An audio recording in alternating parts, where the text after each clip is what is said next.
Buongiorno amici, siamo qui in Sardegna per fare un viaggio un po' particolare. Nel 1800 gli intellettuali, gli uomini di cultura europei facevano il cosiddetto Grand Tour in Italia per entrare direttamente in contatto con gli elementi naturali, le bellezze naturali, architettoniche, con la cultura italiana, con le bellezze artistiche.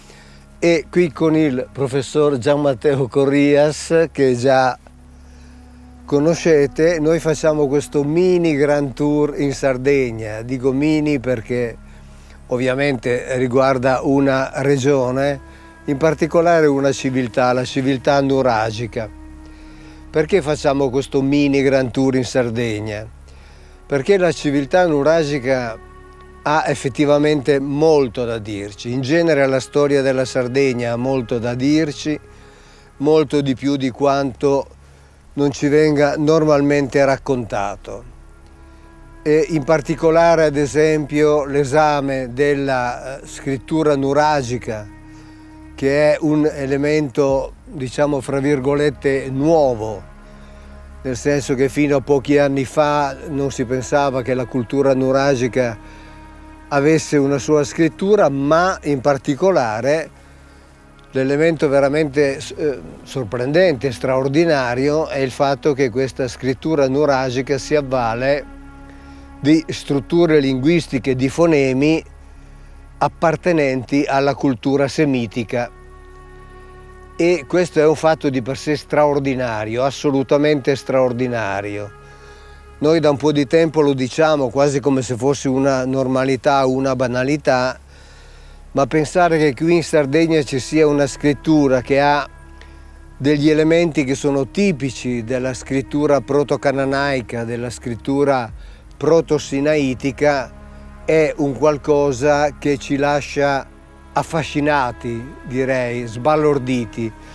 E quindi questo viaggio ci porterà alla conoscenza di questa Sardegna poco conosciuta, di questa Sardegna misteriosa, soprattutto per il fatto anche che all'interno di questa scrittura semitica di fatto ci sia il nome Yah, cioè il nome Yahweh, che come tutti siamo abituati a pensare sarebbe in realtà il nome del Dio unico di Israele, Yahweh, un Dio che non si sarebbe mai occupato di altri, che non si sarebbe mai occupato di altri popoli se non per combatterli, sterminarli, appropriarsi dei loro territori.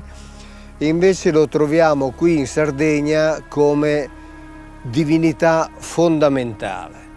E quindi questo è un viaggio estremamente interessante, estremamente affascinante, che ha dello straordinario proprio per questo motivo, cioè il pensare che la Sardegna è collegata al Medio Oriente non soltanto per via di commerci, di scambi o attraverso l'Isciardana anche per motivi militari, no?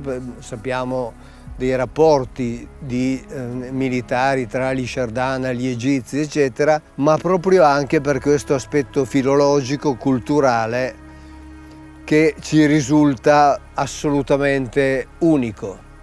E quindi io direi, caro Matteo, che possiamo partire per questo nostro viaggio, mini Grand Tour nella tua regione. È un grande piacere averti qui, avere qui i nostri amici che ci seguiranno in questo viaggio e vi accompagnerò con grande piacere, quindi partiamo.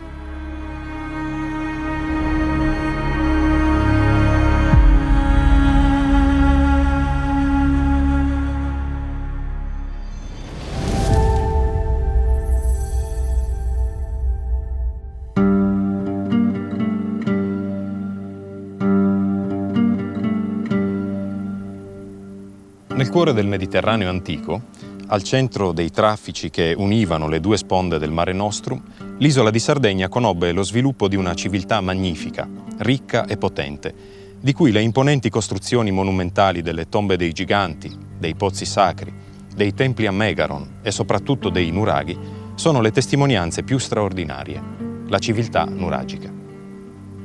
La civiltà sarda arcaica dei nuraghi fu il risultato dell'evoluzione delle culture sviluppatesi nell'isola fin dal Neolitico e testimoniate soprattutto dai menhir, dai dolmen e dalle splendide domus deianas, le sepolture ipogeiche tipiche della cultura di Ozieri, IV millennio a.C. Determinante fu l'apporto della cultura dei metalli, che si attestò in Sardegna a partire dal Calcolitico, l'età del rame, tra il 3500 e il 2300 a.C., e poi si affermò con la lavorazione del bronzo, diffusasi a partire dalla metà del III millennio, nella quale i sardi divennero nei secoli degli abilissimi maestri. La cosiddetta civiltà nuragica, che prende il nome dall'edificio simbolo del nuraghe, l'imponente edificio turriforme megalitico, di cui la superficie della Sardegna è costellata, si afferma a partire dal XVII secolo a.C. e si sviluppa per un millennio, fino a quando l'isola cade sotto i colpi delle campagne di conquista militare cartaginese prima e romana poi. L'analisi delle emergenze archeologiche, la struttura degli abitati, la fisionomia e la distribuzione delle torri nuragiche, lo studio dei depositi di materiali collegati ai villaggi, ai nuraghi o agli edifici di culto consentono di descrivere una società fortemente aristocratica e gerarchizzata, suddivisa in cantoni, governati da un sovrano che si richiamava forse ad un'origine eroica, come sembrano confermare le cospicue fonti greche che parlano della Sardegna arcaica. Scrive Giovanni Lilliu, il padre dell'archeologia nuragica: soltanto una società di pastori guerrieri organizzati in una struttura oligarchica gerarchica, con una massa religiosamente soggetta, non si può parlare di schiavismo o semischiavismo, poteva esprimere il miracolo architettonico di certi castelli nuragici, come il Su Nuragi di Barumini, il Santo Antine di Torralba, l'Arrubiu di Orroli, il Losa di Abbasanta e tanti altri consimili mirabili edifizi. Questi sono veramente il frutto di un alto sforzo solidale che solo la compattezza del gruppo tribale, fondato sulla disciplina di un ordinamento teocratico e militare, era in grado di tradurre in opera. Dalle fonti greco-romane, Pausania, Pomponio Mela e Sallustio, conosciamo i nomi delle tre fondamentali popolazioni nuragiche degli Iliesi, dei Balari e dei Corsi. Ne abbiamo individuato la zona di stanziamento e abbiamo anche notizia delle denominazioni di alcune loro tribù. Lugudunenses, che ha dato luogo ai Logudoresi, Nurritani, abitanti della Nurra, che in età romana formavano una coorte, forse diversi dai Nurrenses della Sardegna centrale, gli Aconitai o Aconites, Pelliti della zona di Gurulis, l'antica Cuglieri, i Gallilenses nel Gerrei a ovest del Flumendosa e i Siculenses abitanti sulla costa sud-orientale, verosimilmente nell'attuale Salto di Quirra. Insieme ai Lugudunesi e ai Nurritani dovevano appartenere alla popolazione dei Balari i tre ceppi tribali costieri e montani dei Parati, presso il lago di Baraz, dei Sossinati, in rapporto con un insediamento nuragico di Sorso, e dei citati Aconiti, Gurulitani, i quali ancora in età romana, come attesta Strabone, facevano razzie sul litorale di Pisa. L'economia dei popoli nuragici era basata essenzialmente sull'agricoltura. Secondo uno studio recente, i sardi sarebbero stati i primi a praticare la viticoltura nel Mediterraneo occidentale. Sulla pastorizia, la lavorazione della ceramica, del bronzo prima e del ferro poi, come ben testimoniato dai rinvenimenti archeologici, e soprattutto dalle migliaia di bronzetti nuragici che offrono preziose attestazioni iconografiche, tra l'altro, anche dei mestieri praticati dai sardi antichi. A proposito di viticoltura, mi viene in mente, no, tu hai appena detto che i sardi sarebbero stati i primi a praticare la viticoltura nel Mediterraneo occidentale, e devo dire che è impossibile non pensare alla vicenda di Noè. Cioè questo patriarca ante e post diluviano che dopo il diluvio la prima cosa che fa, che cos'è? È piantare una vigna.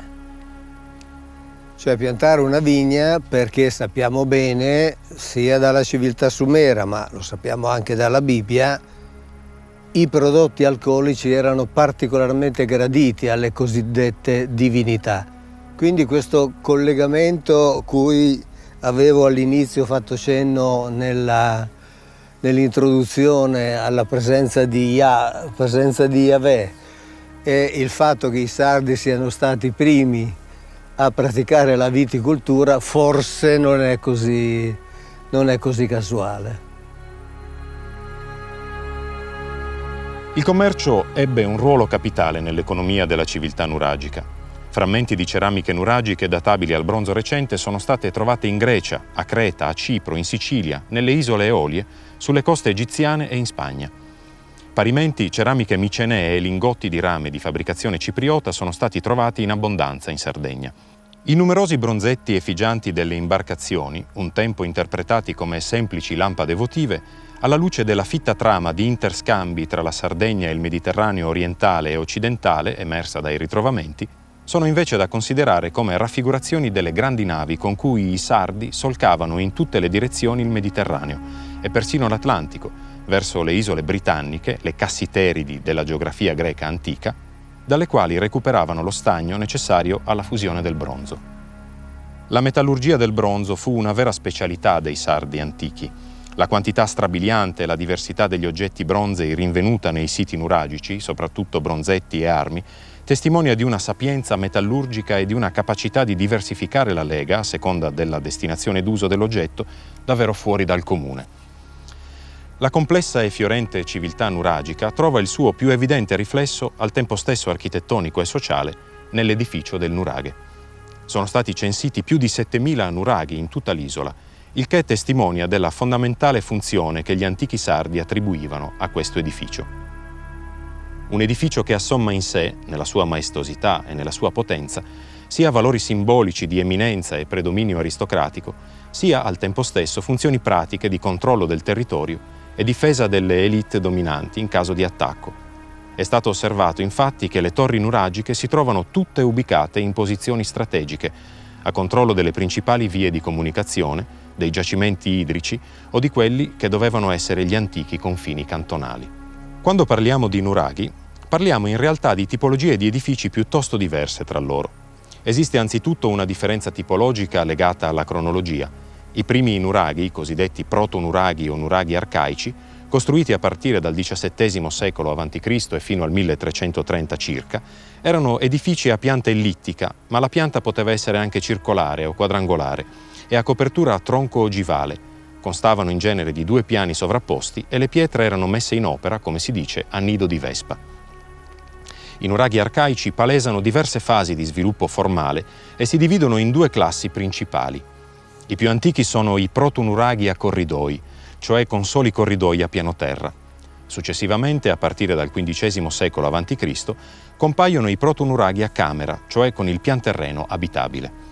In questa seconda fase, i nuraghi arcaici iniziano ad essere dotati anche di una grande cinta muraria esterna. I nuraghi classici sono invece delle costruzioni turriformi, costituite dalla sovrapposizione di più volte ogivali, la cosiddetta copertura a tolos, e chiuse nella parte sommitale, come si vede dai numerosi modellini di nuraghe prodotti soprattutto nella prima età del ferro, da un ballatoio realizzato tramite un basamento ligneo che poggiava su dei mensoloni di pietra. Mensoloni che in alcuni nuraghi, come in quello di Tres Nuragues, sono ancora parzialmente in opera o comunque presenti tra gli accumuli di crollo, come a Barumini. Esiste una vera e propria gerarchia tipologica tra i nuraghi classici, che possono essere semplici nuraghi monotorre, come il Corbos di Silanus, nuraghi complessi costituiti da un mastio centrale e più torri collegate, come su nuraghi di Barumini o l'Arrubio di Orroli, privi ovvero dotati di una cinta muraria esterna antemurale. Evidentemente, le differenti tipologie di nuraghe dovevano corrispondere a una precisa gerarchia sociopolitica dei residenti o del capo che vi risiedeva assieme alla sua corte. Da secoli ormai si discute della funzione dei nuraghi e sono state formulate le ipotesi più diverse: fortezze, bastioni militari, sepolture monumentali, templi. Quello che si può desumere dall'entità e dalla qualità dei depositi materiali rinvenuti nel contesto dei siti nuragici, resti di cibo, vasi e altri utensili domestici e di uso quotidiano, porta ad escludere l'ipotesi che i nuraghi fossero fortezze militari o luoghi di culto. Risultano infatti assenti da un lato reperti coerenti con contesti di tipo bellico, punte di freccia e altre armi, dall'altro oggetti di natura votiva, cerimoniale o comunque legata all'azione di culto. Escludere che i nuraghi fossero luoghi di culto, cioè luoghi deputati all'esecuzione performativa di azioni rituali, non significa che essi non fossero luoghi sacri. I nuraghi avevano sicuramente una loro sacralità che si espletava sul piano simbolico del prestigio, della significazione del potere e del richiamo ad una ascendenza eroica dei capi di cui essi erano la residenza.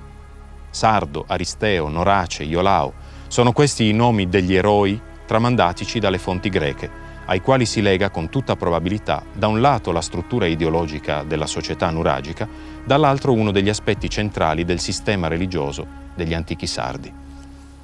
Se pare dimostrato che i nuraghi non nacquero come edifici di culto, alcuni di essi lo divennero tuttavia sullo scorcio dell'undicesimo secolo e massicciamente a partire dal X secolo. L'anno 1000 costituisce a tutti gli effetti un'epoca di svolta nella storia della civiltà nuragica. Anzitutto si smette di edificare i nuraghi. Il nuraghe viene invece fatto oggetto di un processo di astrazione e di concettualizzazione e diventa un simbolo, un emblema identitario che rimanda ad un passato glorioso.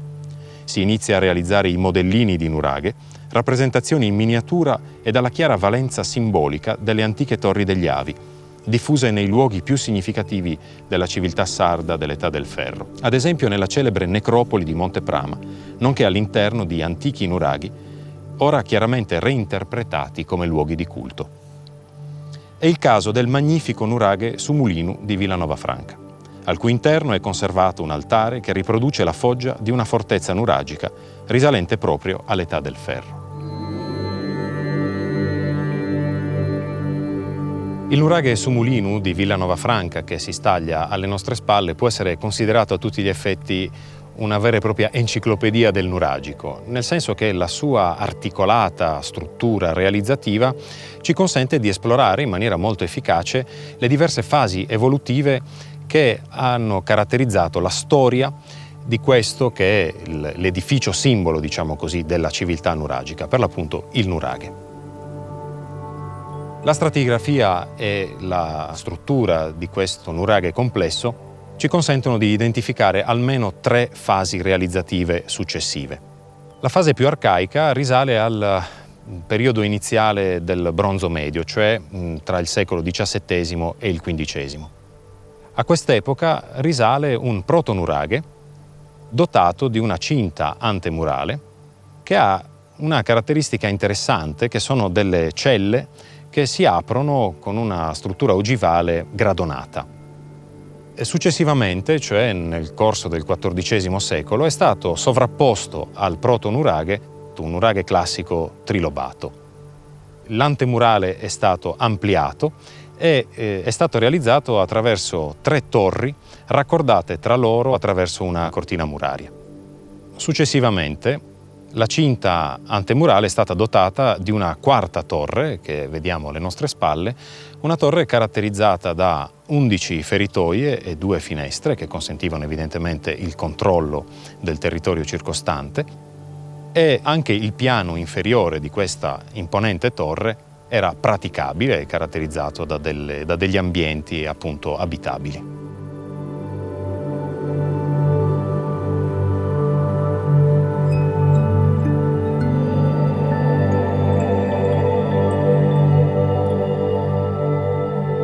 L'elemento forse più affascinante che caratterizza il nuraghe Sumulinu di Villanova Franca è questo splendido altare votivo che riproduce, come è evidente, la forma del nuraghe, almeno per come è possibile ricostruirlo a partire dai celebri modellini di nuraghe e proprio anche da questa tipologia di altari che, come vedete, presentano anche quella che doveva essere la parte sommitale delle torri nuragiche e che ritroviamo, ne vedremo più avanti, anche in altri altari votivi, come per esempio gli altari di Villagrande Strisaili, dei 2 megara di Villagrande Strisaili, Sarqueis Forros e Sagar Caredda.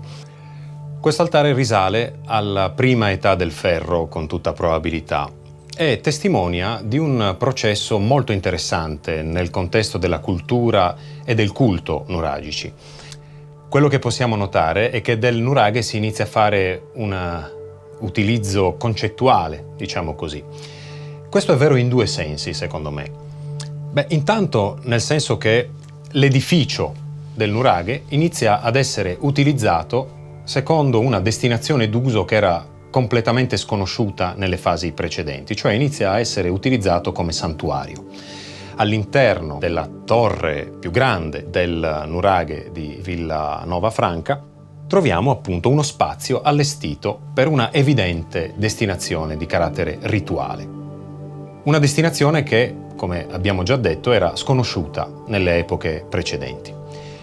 In secondo luogo, il nuraghe inizia a diventare esso stesso un simbolo e un simbolo sacrale, nel senso che si inizia a produrre questi oggetti che miniaturisticamente riproducono la foggia della torre nuragica. Quale tipo di culto fosse collegato a questo altare non è facilissimo dirlo. Quello che vediamo oggi è qualcosa di piuttosto diverso rispetto all'altare originale, quello che fu costruito e realizzato nell'età del ferro. Questa parte superiore, sovrapposta alla base dell'altare, che consta di un muretto in pietre e malta, risale con tutta probabilità al II-III secolo d.C. Originariamente quello che avremmo visto era la parte superiore dell'altare adornata alternativamente da delle else di spada, sulle quali si alloggiavano delle spade bronzee che appunto si ergevano verso il cielo, e dei bronzetti che venivano collocati sul basamento del bordo superiore appunto di questo altare. L'altare è cavo, nel senso che all'interno si costituisce come una vera e propria vasca, dalla capienza davvero notevole, circa 500 litri. Non sappiamo però se in questo altare si celebrassero riti collegati all'acqua, riti lustrali per esempio. Sono state rinvenute delle canalette di scolo dell'acqua, però appunto non è possibile dire con certezza quale tipo di ritualità concretamente poi venisse performata in questo luogo. Una cosa interessante, un dettaglio interessante e devo dire poco noto, è che in corrispondenza di una di queste canalette di scolo sono state trovate tracce di combustione. Quindi è probabile che su questo altare in qualche modo la ritualità fosse anche collegata al fuoco. Un altro aspetto molto interessante è che quest'area nella quale ci troviamo ha restituito un deposito votivo di centinaia e centinaia di navicelle fittili che venivano utilizzate per l'appunto come lampade votive. Quindi troviamo una tipologia di impiego appunto della luce nei contesti santuariali che è decisamente diffusa nell'ambito del culto e della ritualità nuragica.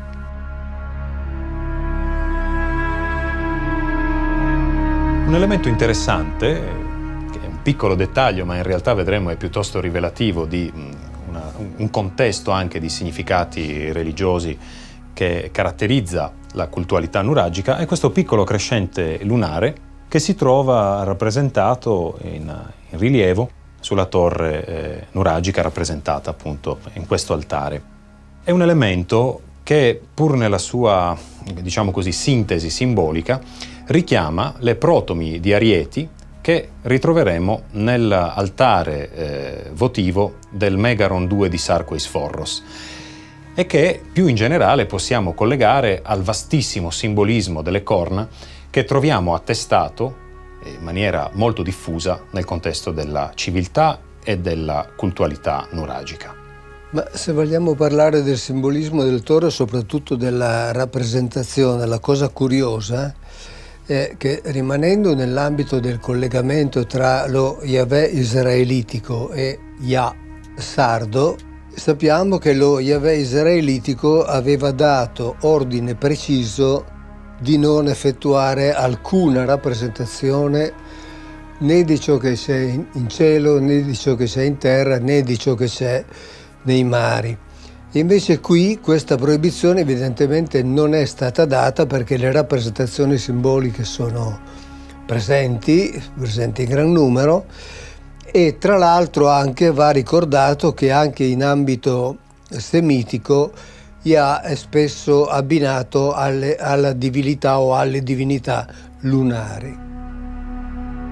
E quindi questo potrebbe essere un altro esempio di parallelismo. Ovviamente sono ipotesi perché non possiamo fare oltre che congetture, chiaramente, perché non abbiamo prove, però voglio dire un insieme di situazioni ci stanno dicendo che c'era effettivamente dal punto di vista cultuale, dal punto di vista religioso, un collegamento ovviamente tra il Medio Oriente in particolare e la Sardegna. A me pare in realtà che questa tipologia di rappresentazioni nella loro carica simbolica, nella loro simbolizzazione, diciamo così, servano in realtà proprio a consolidare questo collegamento.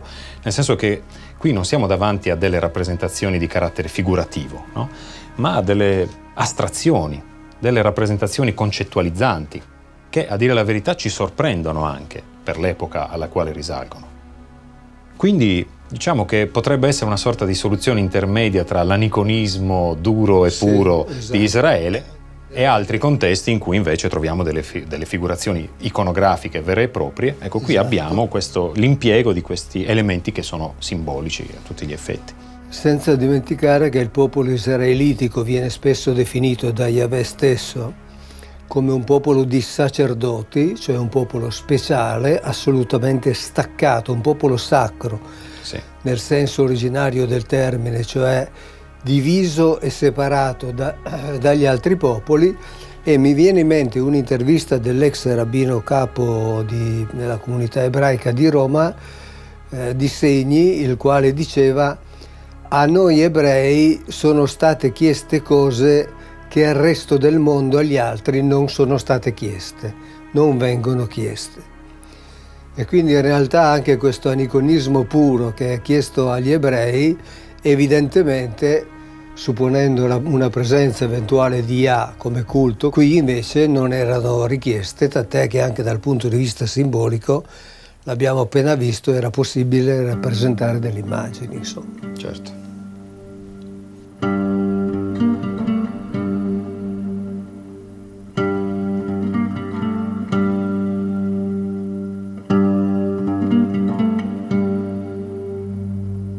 Ci troviamo all'interno dell'ultima torre che è stata realizzata nella fase, diciamo così, conclusiva anche della realizzazione di questo sito così complesso e articolato. Diciamo, siamo presumibilmente tra il bronzo finale e l'inizio dell'età del ferro.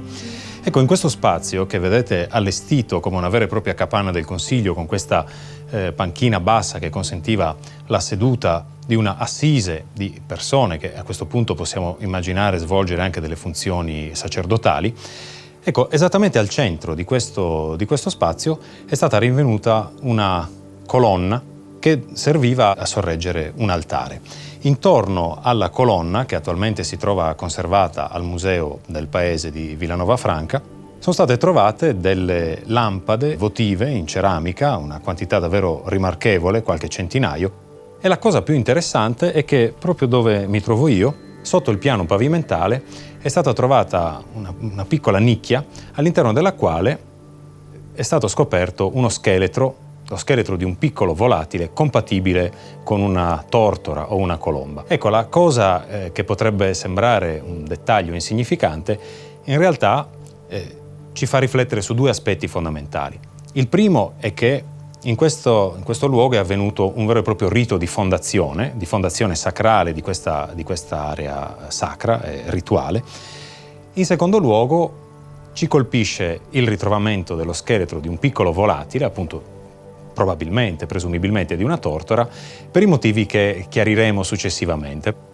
Anticipo che un ritrovamento analogo è avvenuto nel contesto di un importante megaron, il megaron di Santa Vittoria di Serri. Ecco, la cosa che trovo davvero notevole è che nel ferro iniziale tutta quanta l'area del nuraghe è stata trasformata in un'area sacra. Questo nuraghe è diventato un vero e proprio santuario nuragico.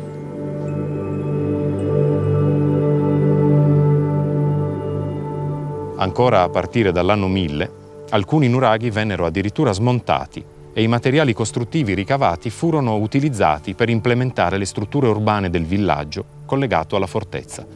Nell'ultimo secolo del bronzo finale nasce un'architettura residenziale molto più estesa, complessa e in un certo senso sontuosa. Non più capanne circolari, ma ampie abitazioni a pianta rettangolare, edifici termali, ginnasio e soprattutto le cosiddette capanne del Consiglio, ampie aule circolari dotate di un sedile che contornava tutto il perimetro interno della sala e che doveva con tutta evidenza consentire lo svolgimento di attività collegiali funzionali all'esercizio del potere politico e amministrativo nel villaggio.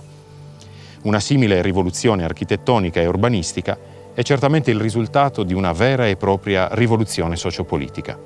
Lo spostamento del baricentro dal palazzo al villaggio dovette corrispondere alla presa di potere di una nuova classe egemone, legata al centro urbano e all'organizzazione anche economica della vita della collettività.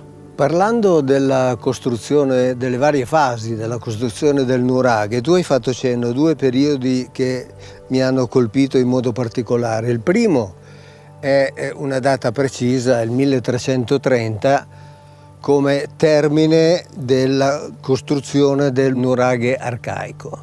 E quel secolo è il secolo in cui, uno dei secoli ai quali viene attribuito il possibile passaggio, la possibile uscita degli ebrei dall'Egitto condotti da Mosè.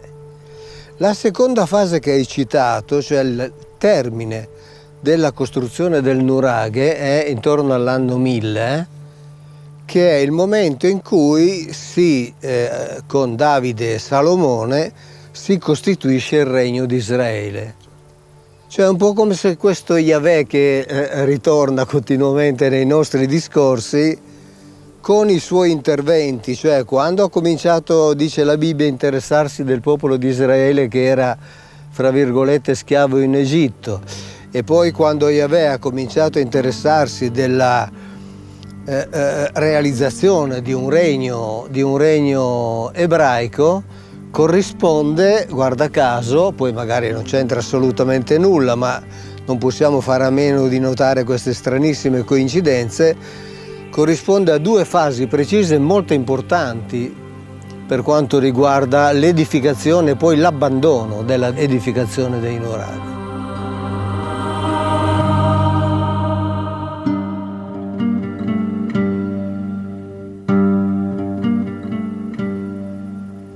L'età del ferro in Sardegna è un periodo di grandi trasformazioni che investirono tanto la struttura sociopolitica quanto la fisionomia del culto dei sardi nuragici.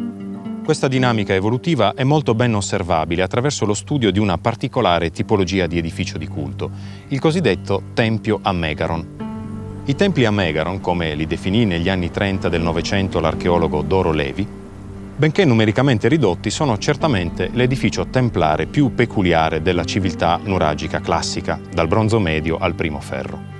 La loro denominazione rimanda alla planimetria del Palazzo Reale Miceneo, il Megaron appunto.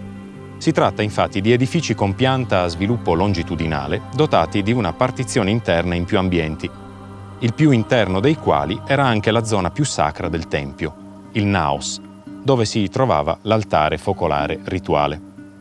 Un temenos, o recinto, di forma e dimensioni diverse circondava il Megaron, delimitando l'area sacra provvista di allestimenti funzionali alla raccolta delle offerte votive, alla celebrazione di cerimonie sacre e all'accoglienza dei pellegrini che non avevano accesso all'interno del tempio.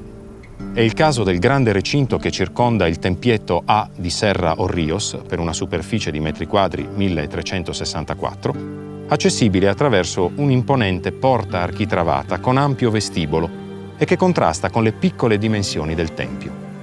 L'ampiezza del temenos evidenzia l'importanza di questi spazi di aggregazione, che durante le ricorrenze religiose potevano trasformarsi in luogo di scambio commerciale, di esposizione per la vendita di ex voto, di gare di abilità e di raduno degli animali offerti che venivano uccisi e consumati nei banchetti destinati alla comunità riunita intorno al tempio. Notevole è l'entità dei depositi votivi collegati a questi complessi santuariali, consistenti soprattutto di bronzetti dall'iconografia più diversa, animali, barchette, guerrieri, spade votive e contenitori metallici e fittili.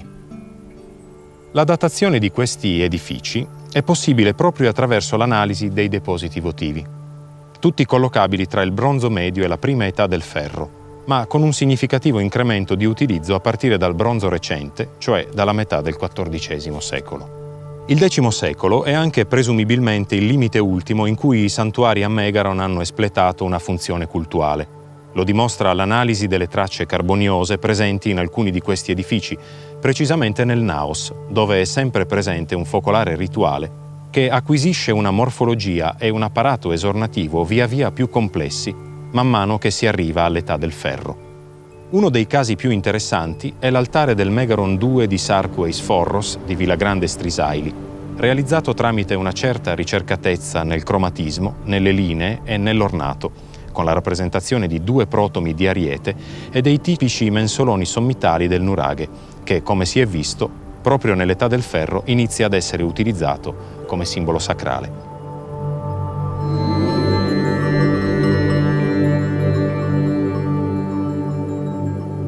Ci troviamo davanti all'area sacra di Sarco e Sforros, nel territorio di Villa Grande Strisaili.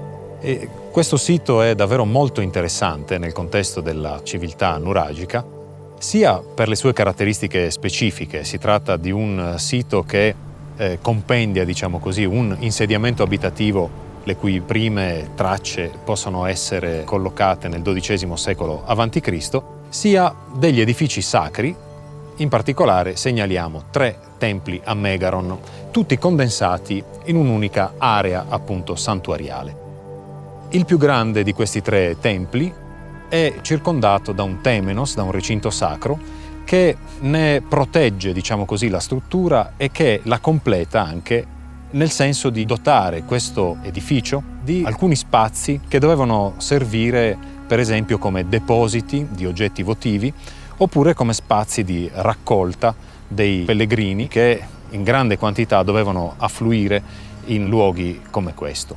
Di particolare interesse è il cosiddetto Megaron 2 di questa area sacra, che è interessante per 2 aspetti almeno. Il primo è questo: con tutta evidenza si tratta di un riallestimento, di una ristrutturazione di un edificio molto più antico, di pianta circolare.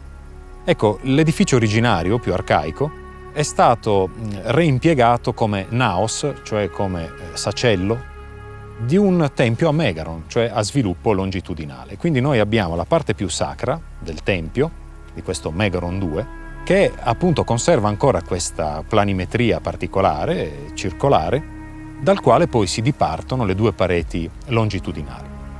All'interno, e questo è il secondo aspetto di interesse di questo edificio, all'interno del naos è stato rinvenuto un altare votivo che attualmente non si trova più in situ perché è stato smontato e è stato poi trasferito al Museo Archeologico di Nuoro, nei cui magazzini ancora oggi è conservato. In sede l'altare è stato sostituito da una riproduzione che comunque restituisce piuttosto bene l'idea di quello che doveva essere l'altare originario. L'altare del Megaron 2 di Sarco e Sforros è costituito da un basamento in pietre di fiume, sopra il quale sono stati sovrapposti 5 filari di blocchi di rocce effusive squadrati.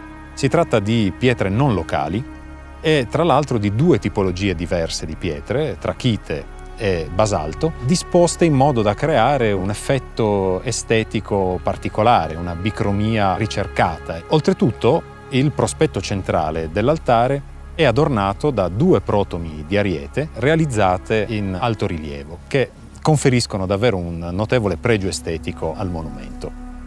Sopra l'altare è stato realizzato anche un focolare rituale attraverso dei conci cuneiformi tenuti insieme da delle grappe di piombo che riproducono la struttura sommitale dei nuraghi, così come le possiamo ricavare dai modellini di nuraghe della civiltà nuragica a partire dal bronzo finale nel primo ferro, secondo una tipologia costruttiva che ritroviamo per esempio anche in altri altari votivi come quello del Megaron di Sagarcaredda.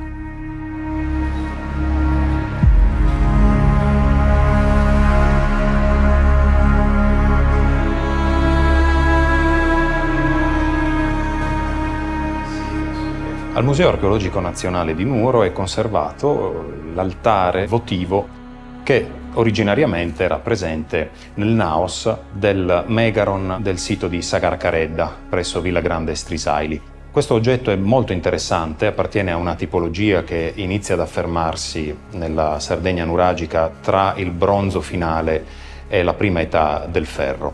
Si tratta di un altare, in genere al di sopra era posto anche un focolare rituale.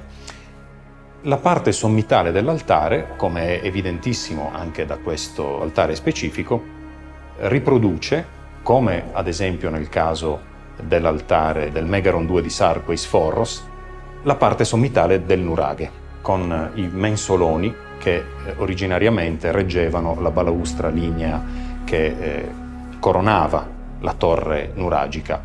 Questo lo sappiamo a partire dai famosi modellini di nuraghe che ci sono pervenuti e che ci testimoniano appunto di come doveva concludersi nella parte apicale il nuraghe.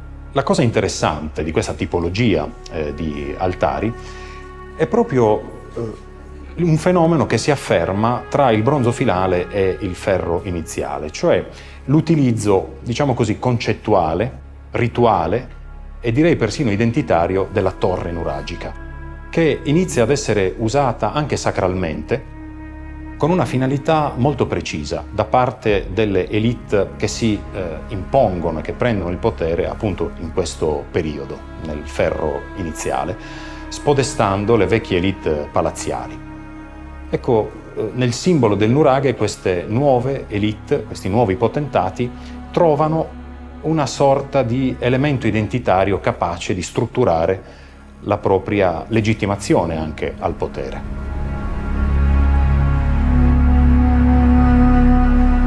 Un aspetto non irrilevante per l'interpretazione della funzione rituale di questi edifici è la loro ubicazione sulle alture, su colline di qualche centinaio di metri o più spesso in zone montuose, in alcuni casi persino intorno ai 1000 metri d'altezza.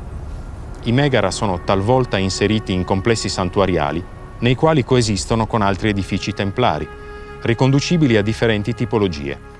È il caso, ad esempio, del complesso nuragico di Romanzesu, presso Bitti, dove oltre ai 2 templi a Megaron è presente anche un pozzo sacro.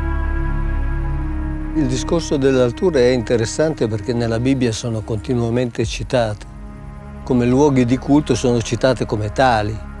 Si dice addirittura che Salomone costruì delle alture per celebrare sacrifici a divinità che non fossero Yahweh, quindi a divinità ostili a Yahweh, divinità che assolutamente, secondo la tradizione, sarebbero inesistenti.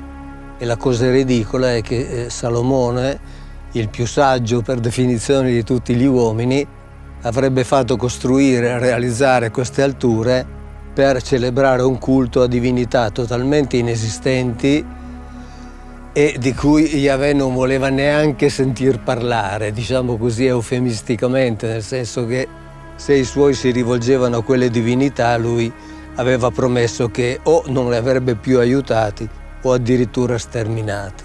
Ma le alture sono un elemento tipico.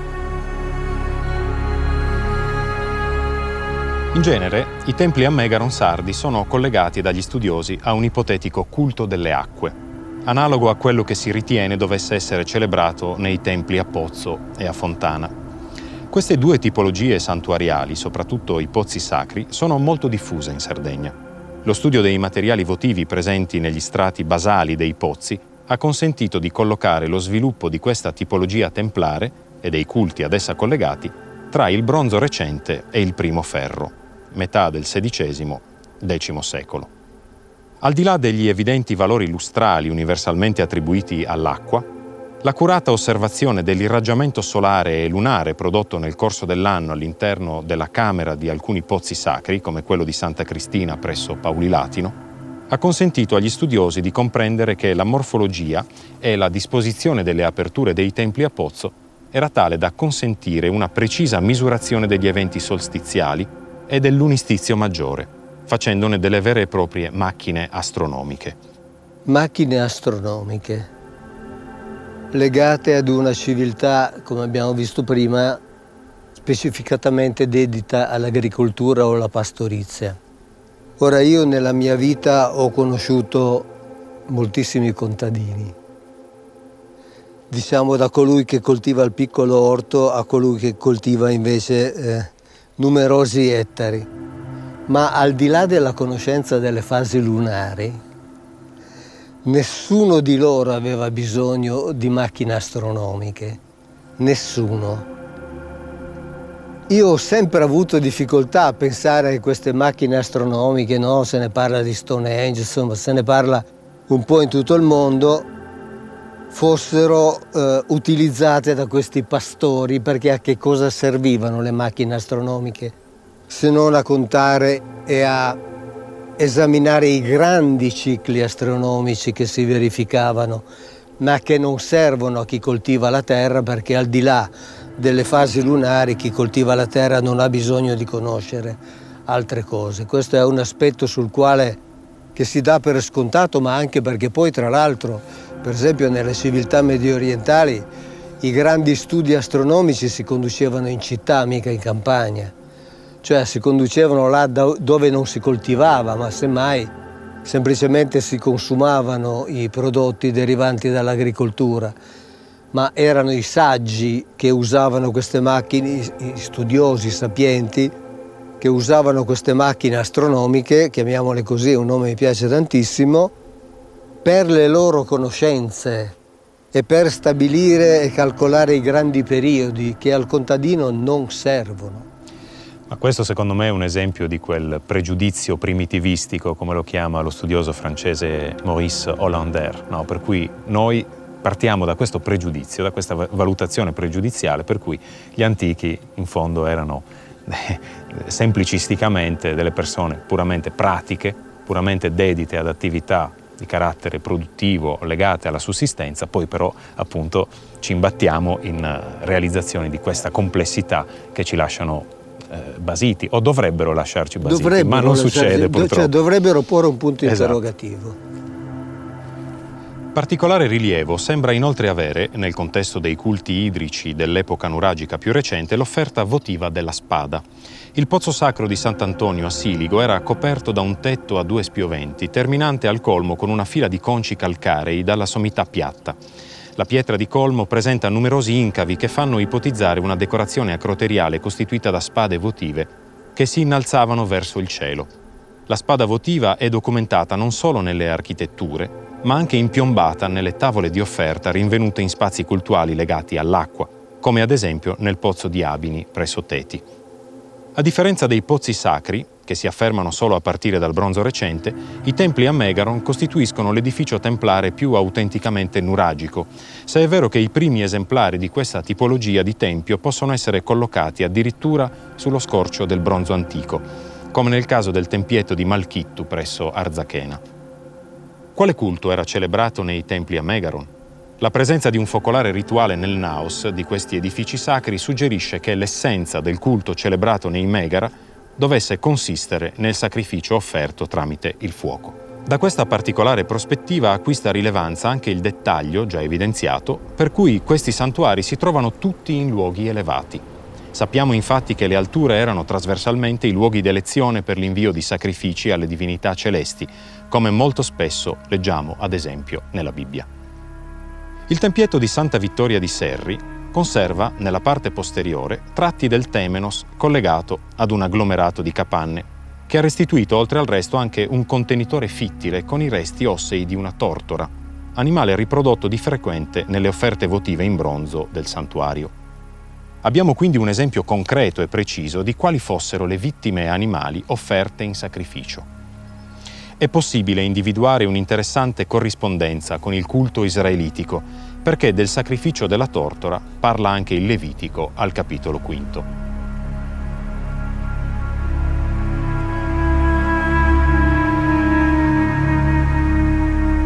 Se non hai i mezzi per offrire un animale del gregge, offra a Yahweh per il peccato che ha commesso 2 tortore o 2 piccioni, uno per il sacrificio espiatorio e uno per l'olocausto. Li porti al sacerdote che offrirà per primo quello per il sacrificio espiatorio. Gli spaccherà la testa dalla parte della nuca senza staccarla.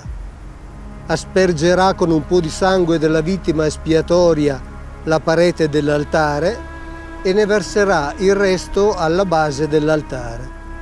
È un sacrificio espiatorio. L'altro uccello lo offrirà come olocausto secondo le norme stabilite, e le norme stabilite si trovano sempre nel libro del Levitico al capitolo 1 versetto 14. Se la sua offerta al Signore consiste in un olocausto di uccelli, offrirà tortore o colombi. Il sacerdote li offrirà all'altare, ne rompa la testa, che farà bruciare sull'altare, e il sangue sia scolato lungo la parete dell'altare. Ne stacchi il gozzo con le piume e lo getti nel lato orientale dell'altare, dove è il luogo delle ceneri. Lo squarti prendendolo per le ali senza separarlo, e il sacerdote lo bruci sull'altare sulla legna che è sul fuoco. È un olocausto, un dono offerto come profumo gradito al Signore.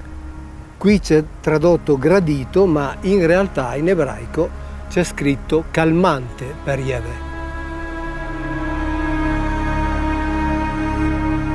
Torniamo a considerare la particolare planimetria dei templi a Megaron della Sardegna nuragica. In un saggio del 1981, Ferruccio Barreca così si esprimeva a proposito dello splendido tempio a Megaron di Esterțili. Nel sacello del tempio detto Domu de Orgia a Cucureddì di Esterțili è documentata la fedele applicazione dei canoni fondamentali dell'architettura sacra siro-palestinese. Quel sacello, infatti, un edificio rettangolare di 23 x 8, orientato da sud-est a nord-ovest con 2 pilastri addossati alla parete esterna nord-occidentale, ingresso sul lato corto sud-orientale e superficie interna tripartita longitudinalmente in vestibolo, vano mediano e penetrale, ha una pianta troppo simile a quella siro-palestinese realizzata da maestranze fenicie, ad esempio nel celebre Tempio di Salomone a Gerusalemme, quale ce lo descrive il testo biblico, per non indurci a ritenere che il suo architetto abbia voluto imitare un modello fenicio. Barreca ipotizza per il Tempio di Esterțili una datazione molto bassa, non anteriore al V secolo a.C., epoca in cui i cartaginesi raggiunsero la riva destra del Flumendosa. Ora, abbiamo visto che una datazione così bassa è negata dalle tracce di utilizzo cultuale dei megara sardi, in uso fino al X secolo e non oltre. Chiaramente Barreca non poteva spingersi a ipotizzare, per l'evidente sovrapponibilità delle tipologie santuariali, ragioni diverse rispetto a un contatto diretto tra la civiltà nuragica e quelle palestinesi. Ma è notevole che lo studioso comprenda chiaramente che questo edificio sia stato realizzato da maestranze nuragiche e non levantine. Al di là della planimetria, è interessante evidenziare come, analogamente a quanto abbiamo visto per i templi a Megaron sardi, circondati da un recinto e da ambienti adibiti a magazzini, anche il primo tempio di Gerusalemme era corredato di camere costruite attorno al tempio sui lati meridionale, occidentale e settentrionale, come attesta il primo libro dei Re, che venivano usate come magazzini. Secondo la Bibbia, attorno al tempio vi erano anche il cosiddetto cortile dei sacerdoti, detto corte interna, separata dallo spazio prospiciente attraverso un muro di pietra, e la grande corte, che circondava tutto il tempio dove si riuniva il popolo per la preghiera. Tra l'altro, ultimamente l'Istituto Archeologico Israeliano ha scoperto una struttura, parti ovviamente di una struttura, che divideva la parte alta, potremmo dire l'Acropoli, di Gerusalemme dalla parte abitativa, e nella parte alta era proprio situato il primo tempio, quindi effettivamente c'era anche lì questa distinzione tra la parte, fra virgolette, sacrale e la parte laica, insomma. Nel capitolo 6 del primo libro dei Re c'è una descrizione completa del tempio costruito dal re Salomone e ne leggiamo le parti essenziali. Il tempio che il re Salomone costruì al Signore era lungo 60 cubiti, largo 20 e alto 30. Il vestibolo davanti alla navata del tempio era lungo 20 cubiti nel senso della larghezza del tempio e 10 cubiti nel senso della lunghezza del tempio. Fece al tempio finestre quadrate e a griglie. Fabbricò pure a ridosso del muro del tempio un annesso attorno alla navata e alla cella e vi costruì intorno degli appartamenti. Il piano inferiore era largo 5 cubiti, quello di mezzo 6 cubiti e il terzo 7 cubiti, perché egli fece il lato esterno a rientranze, tutto intorno al Tempio per non penetrare nelle mura del Tempio. Nella costruzione del Tempio si usarono pietre già squadrate, cosicché durante la costruzione non s'udì nel Tempio rumore di martelli o di piccone o di qualsiasi strumento di ferro. L'ingresso al piano inferiore era situato al lato destro del Tempio. Di qui, mediante una scala a chiocciola, si saliva al piano di mezzo e da questo al terzo. Dopo aver terminato la costruzione del Tempio, gli fece un soffitto con tavole e travi di cedro. Costruì pure l'ala laterale intorno a tutto il Tempio, alta 5 cubiti per piano, e la collegò al Tempio con legni di cedro. Poi segue tutta la descrizione della parte ornamentale interna del Tempio fatta in legno e infine si dice: quindi costruì il muro del cortile interno con 3 strati di pietre squadrate e uno strato di tavole di cedro. Questa serie di corrispondenze con il contesto palestinese, segnatamente israelitico, potrebbe risultare in un certo senso destabilizzante. Se non fosse che una serie di conferme inattese giungono da un settore di studi ancora ampiamente inesplorato, inaugurato solo qualche decennio fa dalle ricerche pionieristiche di Luigi Sanna, l'epigrafia nuragica.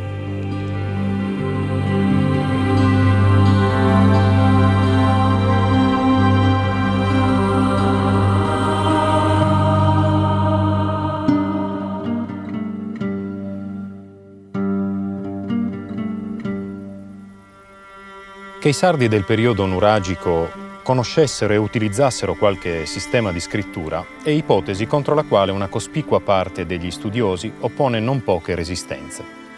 La dottrina tradizionale nega anzi recisamente che i popoli dei nuraghi scrivessero. Nel 2004 lo studioso Luigi Sanna dava alle stampe il monumentale saggio Sardoa Grammata, con il quale presentava sistematicamente i risultati di 10 anni di ricerca su un corpus di documenti nuragici scritti, si tratta di oggetti in argilla, in pietra, in metallo, un corpus di documenti che, costituito all'epoca da qualche decina di esemplari, consta ad oggi di almeno 300 iscrizioni. Ci troviamo a Nuoro e stiamo sorseggiando un caffè nell'elegante caffè Teta Manzi del Corso. Siamo qui perché l'accesso al museo di Teti, dove è conservata la splendida e importantissima navicella fittile di Teti, di cui vorremmo parlarvi ora, è inaccessibile a causa di lavori di ristrutturazione. La navicella nuragica di Teti è un oggetto fittile, cioè un oggetto in argilla, che è stato datato attraverso il metodo della termoluminescenza al IX secolo a.C.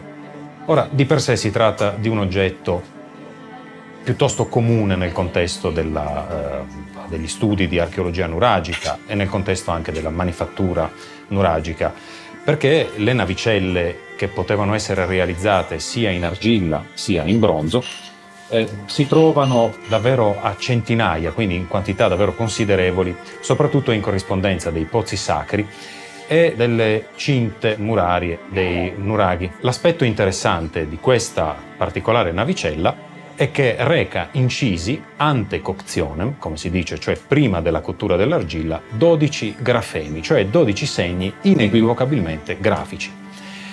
Come si capisce, si tratta di un oggetto di rilevanza storica e archeologica decisiva, perché è la prova scientifica del fatto che i sardi nuragici non solo praticavano la scrittura, ma disponevano di codici alfabetici e scrittori che utilizzavano per dei fini che poi, come sta emergendo sempre più chiaramente dagli studi di epigrafia nuragica che si stanno portando avanti, erano destinati, diciamo così, a un utilizzo di carattere cultuale interno alla casta scribale. È molto interessante il fatto che, oltre a un utilizzo puramente funzionale, quindi come strumento di illuminazione, le lampade e le navicelle fittili in particolare erano utilizzate anche nel contesto del culto Il fatto che, come dicevo, se ne siano trovate in quantità straordinarie all'interno dei pozzi sacri ci consente addirittura di immaginare quello che poteva essere il loro utilizzo nel contesto dello svolgimento di riti che potevano presumibilmente avvenire di notte e creavano sicuramente un'atmosfera davvero suggestiva con questa illuminazione artificiale ma così abbondante. La navicella di Teti è incisa su due lati. Un lato in particolare riveste una importanza straordinaria. Tutti i grafemi che sono incisi su questo oggetto sono chiaramente riconducibili ai soliti due codici alfabetici di area semitica che sono il proto-cananaico e il proto-sinaitico. Possiamo proporre una lettura di questo testo, di questa iscrizione. Procedendo da sinistra verso destra abbiamo una Aleph, un Gimel, una E, una Zain. Poi abbiamo un segno molto interessante che è il pugnaletto nuragico, che è un emblema diffusissimo, per esempio anche nella bronzistica nuragica, e che Luigi Sanna ha proposto di interpretare come un pittogramma del nomen sacrum, cioè del nome della divinità, ma è molto interessante che lui abbia offerto anche un'interpretazione alfabetica, cioè si tratta di fatto di una composizione calligrafica di grafemi. Poi abbiamo sovrapposte una Nun a forma di serpente e una Resh e poi una E finale. Ora, qui la lettura è abbastanza piana, diciamo così, e questa stringa di testo dovrebbe dare Ag, E, Zain, Ya, Nur, E, e cioè, traducendo, Ag, che è una voce interessante perché a quanto sembra di capire è una voce tutta nuragica, riconducibile a una radice indoeuropea che è Ak e che rimanda all'idea di acuto, acuminato e che con tutta probabilità nel contesto della lingua sarda arcaica, lingua sarda nuragica, si riferisce al toro, appunto il cui elemento distintivo ed emblematico, le corna, hanno appunto questa caratteristica di essere acuminate. Sta di fatto che è una voce che è davvero molto ricorrente nelle iscrizioni nuragiche. Ag, cioè toro. E, usato come determinativo, lui. Poi questa Zain, che potremmo intendere, come fa Luigi Sanna, come una vera e propria preposizione. Una preposizione come, per esempio, si trova anche nell'ugaritico. Poi abbiamo Ya, il nome di Yahweh, con una Yod e una E sovrapposte. Poi Nur in semitico è la luce, e poi un'altra E, cioè lui. Ora, qui dal punto di vista linguistico ci sono diverse osservazioni che potremmo fare e che dobbiamo fare. Intanto la compresenza di elementi riconducibili a una base indoeuropea, come il termine Ag, di cui abbiamo parlato, e altri chiaramente riconducibili a una base linguistica di carattere semitico, per esempio il termine Nur, oltre ovviamente al nome Ya. Abbiamo poi la presenza di questa forma di determinativo che è per l'appunto, che appunto Luigi Sanna propone di tradurre come lui, proprio lui. Quindi se volessimo renderla in una forma italiana un pochino più accattivante, un pochino più piana, potremmo tradurla così. Lui, toro di Yahweh, proprio lui, luce. Si tratta di una iscrizione di carattere elogiativo, celebrativo, una lode di Yahweh, a cui sono attribuiti questi due epiteti molto interessanti. L'epiteto appunto del toro, l'elemento taurino è uno degli elementi simbolici più diffusi, più ricorrenti, più presenti non solo nel contesto della cultura nuragica, ma direi nel contesto della cultura mediterranea arcaica, e poi questo elemento luministico che possiamo ricondurre, ad esempio, in maniera molto interessante, ai fenomeni luministici che si possono registrare nei pozzi sacri, legati al ciclo solare e al ciclo lunare. Quello che hai detto mi ha fatto pensare ad alcuni aspetti presenti nella Bibbia, ovviamente che è il mio campo di interesse specifico. Questo determinativo mi ha fatto ricordare che un docente della Temple University di Filadelfia, che se non ricordo male si chiama Howard Avroom Edison, il quale scrive nelle pubblicazioni della Società Ebraica Americana, dell'Accademia Rabbinica, che il nome Yahweh potrebbe essere semplicemente la trascrizione della esclamazione che pronunciavano quando lo vedevano arrivare. Ecco, è lui. E quindi qui in questo caso abbiamo il determinativo che ripete e sottolinea questo lui. In quel caso addirittura sarebbe l'intero nome, che altro non sarebbe che la trascrizione di un'esclamazione. E mi fa venire in mente il racconto biblico di quando Aronne sta parlando al popolo, sono ovviamente da Sinai, il popolo improvvisamente si gira guardando verso l'alto, si gira in direzione del deserto e guarda verso l'alto e vede Yahweh che arriva nella sua nube luminosa. Quindi abbiamo anche qui il concetto della luce, ed è nulla di più semplice, di più immediato, di più spontaneo pensare che in quel momento il popolo abbia detto: ecco, è lui che sta arrivando. Quindi questa sorta di determinativo, ovviamente fatte le debite considerazioni eccetera, mi ha fatto pensare esattamente a questo aspetto, cioè al fatto che noi, noi intendo dire l'accademia, gli studiosi, direi da secoli, dibattono per cercare di comprendere il significato del nome Yahweh o Yah, suono che è stato pronunciato quando la lingua ebraica ancora non esisteva, che è stato messo per iscritto secoli dopo, è stato messo per iscritto senza le vocali, quindi soltanto con le consonanti, quindi come una sorta di yich, e che potrebbe teoricamente, secondo questi rabbini dell'Accademia Rabbinica Americana, essere interpretato come la trascrizione di una esclamazione che in questo caso diventa determinativa, cioè ecco, è lui che sta arrivando. Questa è un'ipotesi molto simile a quella che alcuni studiosi hanno proposto per il nome di Apollo. Apollo, la cui etimologia potrebbe essere, secondo appunto alcune ipotesi, Apollon, cioè molte volte A.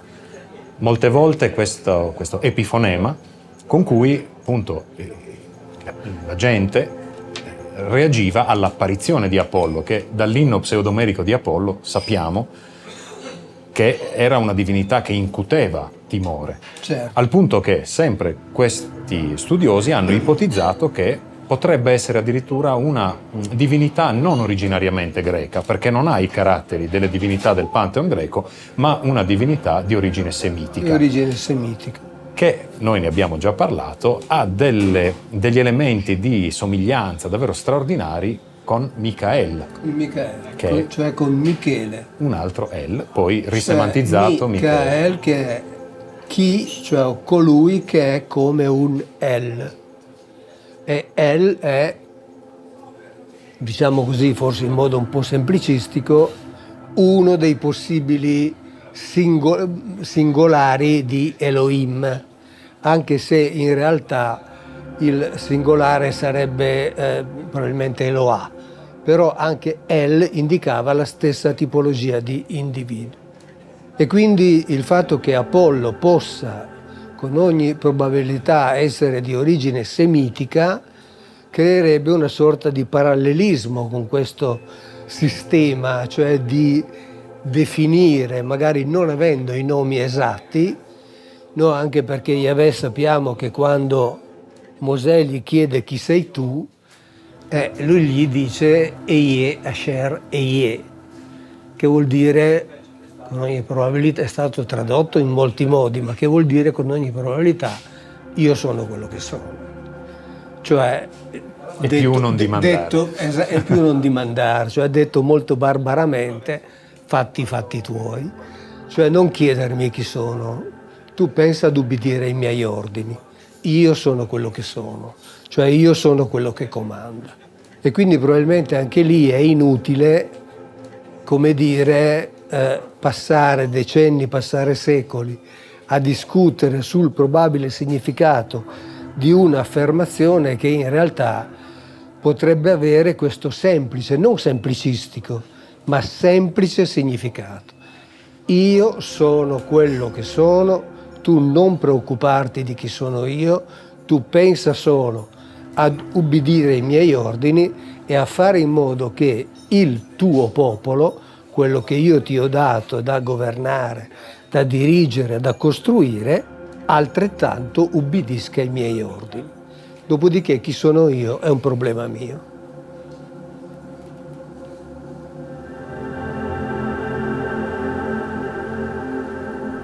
Possiamo così riassumere le principali acquisizioni del lavoro di Luigi Sanna. I segni grafici incisi sugli oggetti censiti sono riconducibili con certezza ai principali sistemi scrittori di area semitica, affermatisi tra il XVI e il IX secolo a.C., e in particolare il cosiddetto alfabeto proto-sinaitico, a quello proto-cananaico e all'ugaritico. In secondo luogo, si è compreso che il sistema grafico impiegato dagli scribi nuragici è estremamente complesso.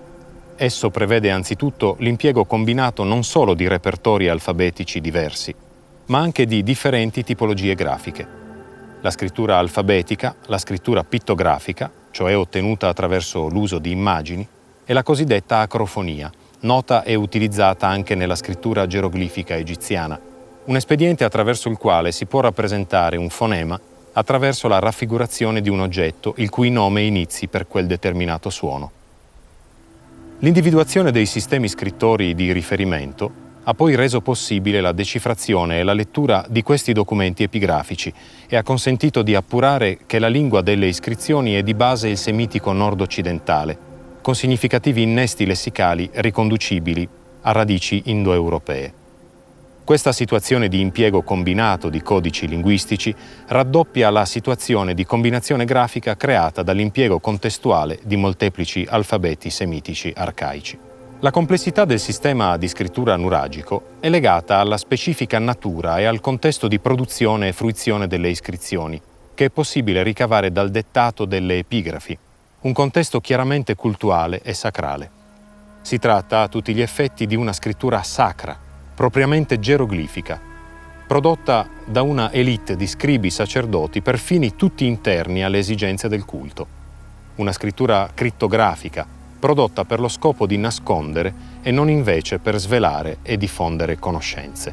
A questo proposito, Eusebio di Cesarea, nella sua Preparatio Evangelica, cita Filone Alessandrino, il quale a sua volta cita un sacerdote fenicio, non a caso, San Cugnaton, il quale scriveva di aver avuto accesso ai testi sacri contenuti nel tempio di Ammone in Egitto, e diceva che in realtà i geroglifici antichi erano scritti e i racconti fatti dai sacerdoti erano fatti in modo tale che la gente non capisse più il significato reale, ma semplicemente quello simbolico, quello astratto che loro volevano attribuire a ciò che stavano scrivendo e di cui volevano chiaramente mantenere memoria.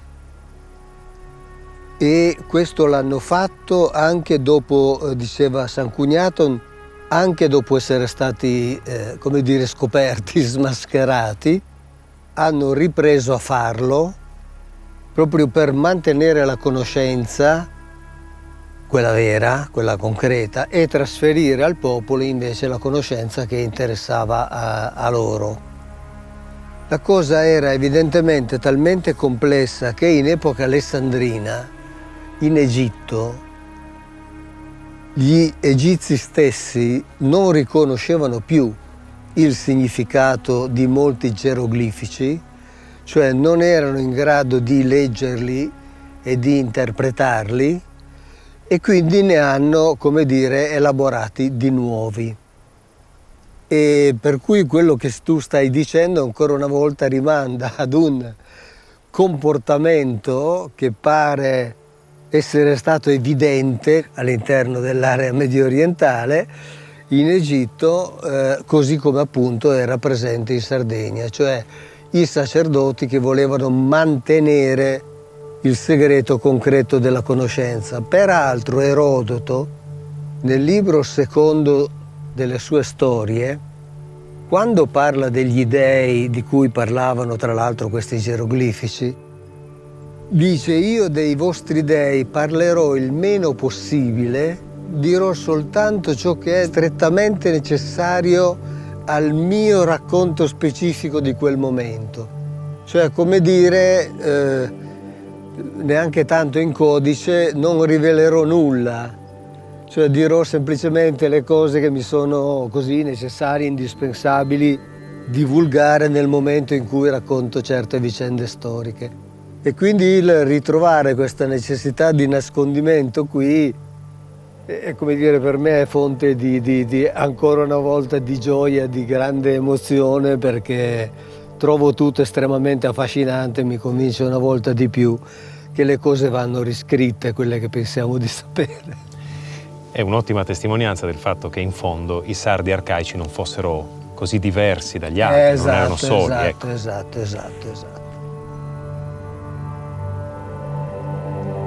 Il carattere combinatorio della scrittura nuragica è persino doppiamente combinatorio sul piano linguistico e sul piano grafico. È stato per lungo tempo un fondamentale motivo di resistenza da parte degli studiosi, che hanno messo perciò in discussione la plausibilità dell'ipotesi. Se non che la stessa situazione di bilinguismo è molto ben attestata in corpora epigrafici noti, specie nelle iscrizioni bilingui in greco eteo-cretese e greco nabateo.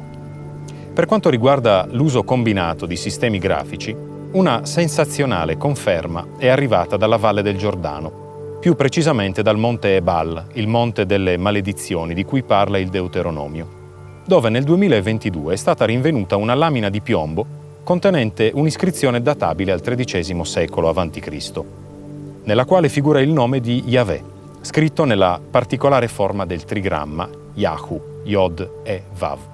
Secondo una combinazione di segni grafici, Yod proto-cananaico a forma di forcella e proto-sinaitico a forma di piccolo antropomorfo, Vav proto-cananaico a forma di mazza, che è esattamente la stessa che troviamo in alcuni documenti epigrafici nuragici, ad esempio in un coccio d'anfora rinvenuto nell'agro di Orani, e, fatto straordinario, esattamente per scrivere lo stesso nome, Yahu.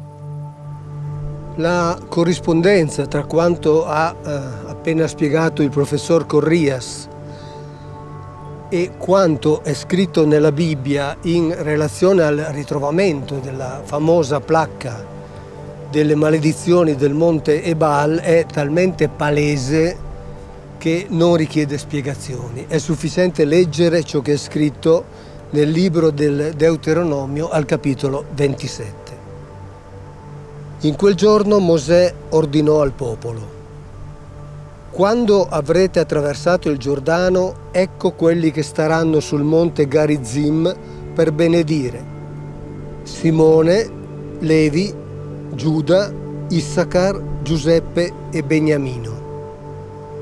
Ed ecco quelli che staranno sul monte Ebal per pronunciare la maledizione: Ruben, Gad, Asher, Zabulon, Dan e Neftali.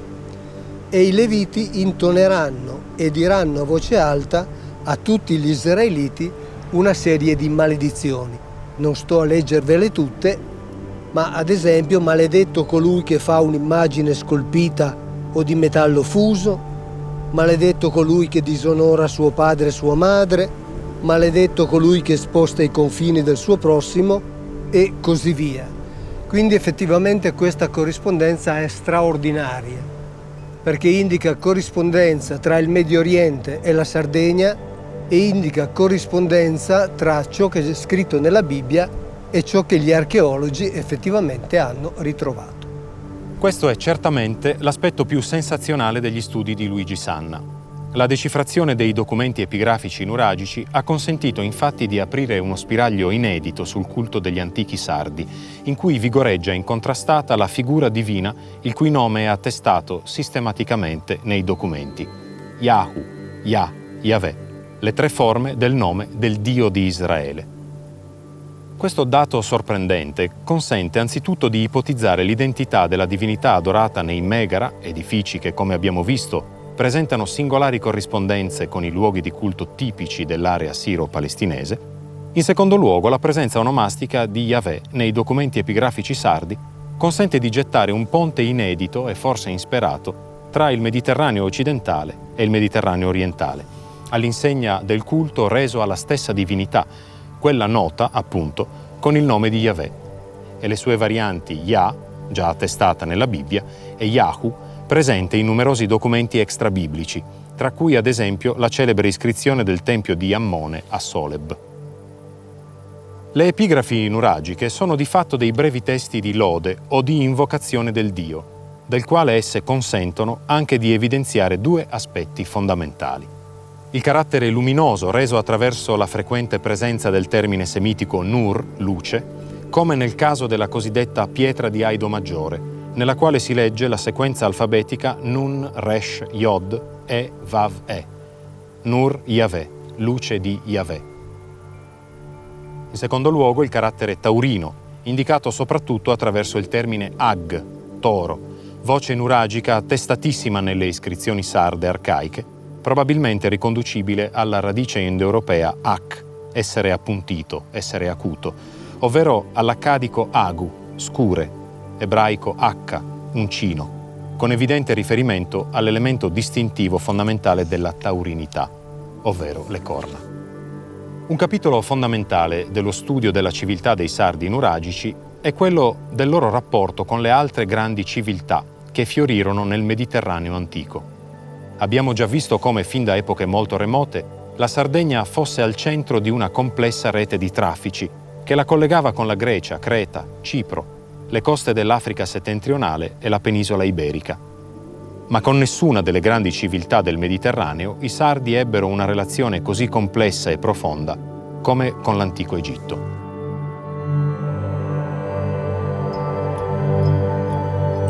Ci troviamo nel Museo Archeologico Nazionale di Nuoro, dove tra le altre cose è conservato questo piccolo ma davvero preziosissimo amuleto egittizzante in faience di Consu, che è stato rinvenuto presso il nuraghe Nurdole di Orani. La stratigrafia ha consentito una datazione piuttosto precisa all'VIII secolo a.C.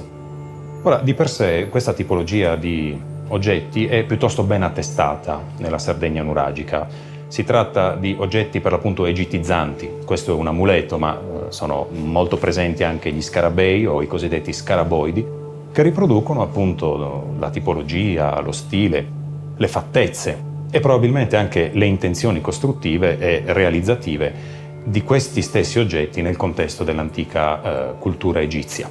Ora, la cosa interessante di questo amuleto in realtà non è visibile perché si trova sul retro. Quello che si può vedere sulla parte retrostante del piccolo amuleto è una notevolissima iscrizione, un'iscrizione che quando l'oggetto è stato studiato in occasione di una esposizione, di una mostra che è stata allestita nel Museo di Oristano all'Antiquarium Arborense nel 1997, era stata descritta come una sequenza di grafemi senza significato. Così si legge, per esempio, nel catalogo che fu allestito di questa mostra. In realtà, questa iscrizione è leggibile sulla base delle corrispondenze alfabetiche con il codice cosiddetto proto-cananaico e ciò che vi si può leggere è una sequenza costituita da queste lettere semitiche: Ain, Nun, E, Yod, E. La lettura è abbastanza sicura e dovrebbe restituire la frase Ana Ya, una frase che si capisce immediatamente riconducibile al semitico nord-occidentale e che si può tradurre con Yahweh ha risposto, Yah ha risposto. Ora, la cosa interessante di questa iscrizione è che presenta una complessità sintattica che non ritroviamo nelle altre numerose, bisogna dire a questo punto, iscrizioni attestate in contesto nuragico, perché c'è una forma verbale. Evidentemente una sintassi così complessa, non quindi una semplice sintassi nominale con la presenza del nome della divinità, dei suoi appellativi, ci testimonia del fatto che, in fondo, queste iscrizioni sono da collocare all'interno di un contesto di uso linguistico che non è limitato semplicemente a una secca terminologia cultuale. La cosa interessante che tu hai rilevato è proprio questo Yahweh ha risposto, perché rimanda a dei chiari passi biblici nei quali appunto in particolare Mosè o in altro caso Davide colloquiava con Yahweh e Yahweh rispondeva. In un caso abbiamo Mosè che parla con Yahweh attraverso quelle strutture che sono chiamati cheruvim, che si trovavano sopra l'arca dell'alleanza e all'interno delle quali, dice la Bibbia, si sentiva la voce di Yahweh. L'altro caso invece è quello narrato da Davide, il quale, trovandosi in difficoltà in battaglia, chiama a sé, cioè dice di avvicinarsi al portatore dell'efod.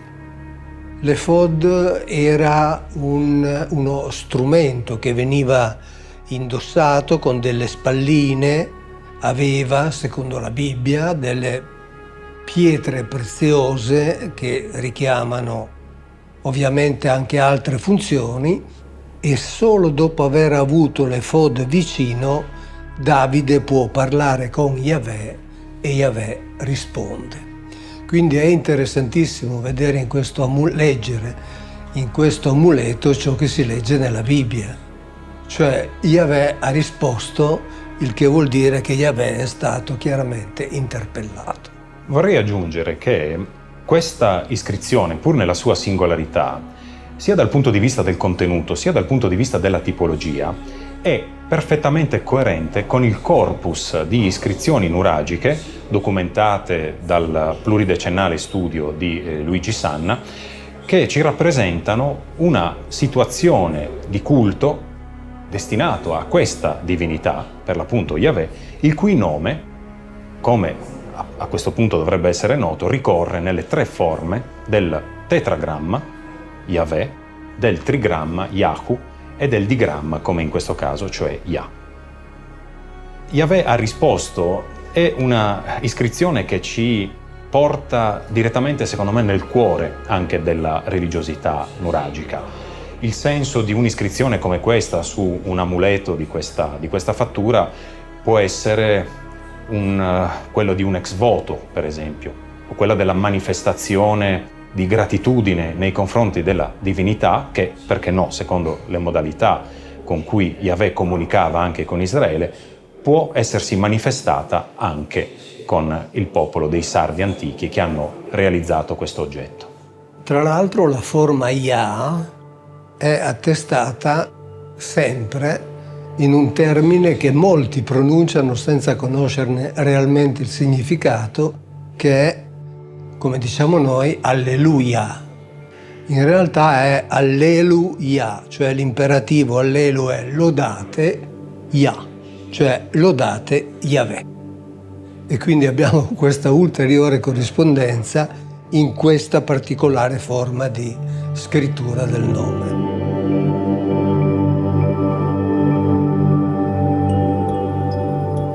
Nel suo monumentale Sardana e Sardegna, i popoli del mare, gli alleati del Nord Africa e la fine dei grandi regni, XV-XII secolo a.C., l'archeologo Giovanni Ugas repertoria, ordina e discute una straordinaria mole di documenti archeologici, iconografici, letterari, di provenienza egizia, ugaritica, fenicia e anche biblica, sulla base dei quali propone senza esitazione l'identificazione tra i sardi nuragici e quegli Shardana di cui si parla in numerosi documenti, quali ad esempio le lettere di Amarna, XIV secolo, la stele di Tanis, epoca di Ramesse II, 1290-1224 a.C., la celebre iscrizione di Kadesh e l'onomasticon di Amenemope, 1100 a.C. Se mi permetti vorrei soltanto aggiungere una annotazione biblica del capitolo quinto del Libro dei Giudici, dove c'è il cantico di Debora, che è forse il testo più antico che possediamo dell'intero Antico Testamento. Debora, che era una giudichessa, mi viene in mente Eleonora d'Arborea, ovviamente essendo qui in Sardegna, lamenta i nomi delle tribù che non avevano partecipato ad una delle tante battaglie che gli israeliti dovevano combattere all'epoca dei giudici, sia per conquistare il territorio che per sopravvivere. E lei in una di queste lamentazioni dice "e Dan", cioè i Daniti, che come sai vengono abbinati agli Shardana, cosa faceva sulle sue navi? Il che vuol dire che ovviamente la tribù dei Daniti aveva le navi, contrariamente a ciò che è presente nel conscio e nell'inconscio collettivo di tutti, che gli israeliti erano dei, come dire, caprai, dei pecorai, insomma allevavano o ovini o bovini, ma c'era almeno una tribù, ma forse di più. Pensiamo da altre considerazioni si potrebbero fare sulla tribù di Asher, eccetera, ma la tribù di Dan, secondo Debora, aveva sicuramente le navi e girovagava sulle sue navi invece di partecipare alle guerre di conquista. E difatti poi non è che sia molto nominata nel corso della Bibbia, e se non ricordo male, nel libro dell'Apocalisse di Giovanni, dove al termine, diciamo, del mondo si fa l'elenco delle tribù che saranno salvate, mi pare proprio che la tribù di Dan non sia nominata, cioè non ci fosse più. Ugas porta a sostegno della sua tesi una messe di prove documentali che spaziano dall'esame dell'onomastica, delle caratteristiche dell'economia di Shardana e sardi nuragici, all'analisi dettagliata degli armamenti e dell'abbigliamento militare e persino alle caratteristiche fisiche. Gli studi di antropologia fisica e di genetica, condotti soprattutto da Jeffrey Hughie, raccordano i sardi del Neolitico e dell'età del bronzo ai dolicomorfi cretesi ed egiziani. Una significativa conferma archeologica dell'identità tra sardi nuragici e Shardana è arrivata negli anni 90 con la scoperta, presso il Monte Carmelo, del sito di El Ahwat, una cittadella fortificata la tipologia dei cui edifici è riconducibile direttamente a quella nuragica, al punto che l'archeologo Adam Zertal li definisce senza mezzi termini i nuraghi di El Ahwat. Il sito corrisponderebbe, secondo Giovanni Ugas e lo stesso Adam Zertal, al luogo in cui gli Shardana si stanziarono ai tempi di Ramesse III, XII secolo a.C., arrivando successivamente ad occupare un territorio piuttosto vasto e i cui confini sono collocabili tra la fascia costiera, dalla baia di Haifa a Sidone e il Giordano.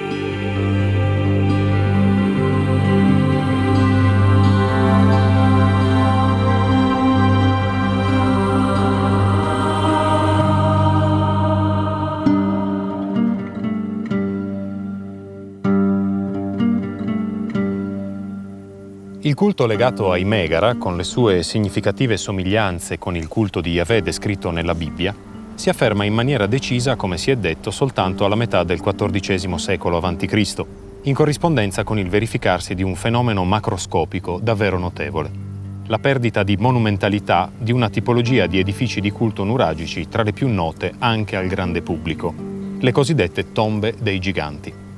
Si tratta di edifici megalitici aerei composti da un vano funerario racchiuso in un corridoio rettangolare absidato, di forma allungata e ricoperto da una collinetta di terra e da una parte frontale formata da un prospetto monumentale che si allarga il più delle volte in due ali laterali, racchiudenti uno spazio chiamato esedra. L'ingresso è costituito da un piccolo portello miniaturistico che si apre nel centro esatto della struttura. La pianta di questi edifici riproduce suggestivamente una proto-metaurina, elemento che, l'abbiamo visto, è direttamente collegato alla teologia di Yahweh, quale può essere ricostruita a partire dai documenti epigrafici. Sul piano tipologico e funzionale, le tombe dei giganti rappresentano l'evoluzione di tipologie sepolcrali diffuse in Sardegna fin dal Neolitico, le celebri Domus Deianas, le sepolture ipogeiche dalla planimetria sovente complessa e dall'apparato decorativo altamente simbolico, i dolmen e le allées couvertes, delle vere e proprie strutture sostitutive delle grotte naturali a fini sepolcrali. L'aspetto interessante delle tombe dei giganti è la monumentalizzazione in termini quasi teatrali dello spazio antistante la sepoltura, uno spazio chiaramente allestito per scopi di carattere rituale che testimonia molto bene il passaggio della dimensione cerimoniale dall'interno all'esterno della tomba.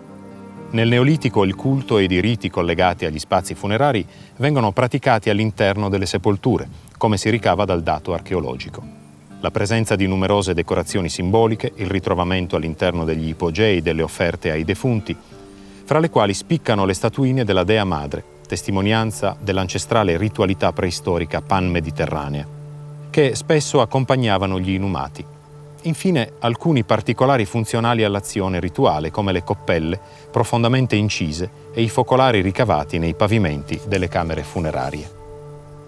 L'esedra, uno spazio scenico atto a riunire nel culto l'intera collettività, è la testimonianza concreta del fatto che i morti sono diventati patrimonio della comunità, non più solo defunti, ma anche antenati e capostipiti semidivini, destinatari di un culto strutturato. Il culto dei morti diventa in questa fase un momento di coesione sociale e di definizione di un'identità in rapporto alle proprie origini ed al territorio, in un momento in cui non solo aumentano le istanze difensive, ma il controllo delle aree di produzione assume un significato diverso, se messo in relazione con l'attività metallurgica e con la progressiva diminuzione della distanza degli insediamenti dalle zone minerarie.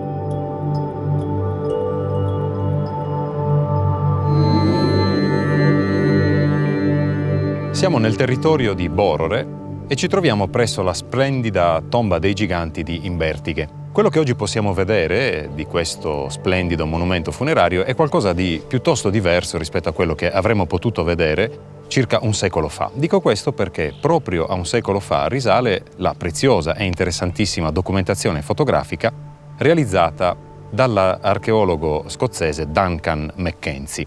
Quello che è possibile osservare intanto è che della tomba dei giganti è rimasta solo la parte frontale, diciamo così, questa splendida esedra al cui centro si trova la stele centinata. Manca invece completamente, diciamo così, la parte funzionale della sepoltura, cioè il vano funerario che si trovava, come in tutte le tombe dei giganti, dietro l'esedra. Questa documentazione fotografica ci ha comunque permesso di capire quali dovevano essere le dimensioni originarie della sepoltura. Il vano funerario si sviluppava in lunghezza per circa 11 metri e mezzo e originariamente la corda dell'esedra doveva essere di 11 metri circa. Quello che possiamo osservare è che le ali dell'esedra sono incomplete alle estremità. In questa esedra noi troviamo fuse insieme due diverse tipologie costruttive, entrambe attestate in Sardegna anche se in contesti diversi, perché abbiamo la tipologia cosiddetta a ortostati, cioè a pietre infitte verticalmente nel terreno, qui rappresentata appunto da questa splendida stele centinata che è alta 3,65 m. La tipologia a ortostati è diffusa nella Sardegna centro-settentrionale. La seconda tipologia, che qui troviamo rappresentata nelle ali dell'esedra, è invece quella a pietre squadrate in opera isodoma, quindi questo reticolo murario che invece caratterizza le tombe dei giganti come le possiamo trovare nella Sardegna meridionale.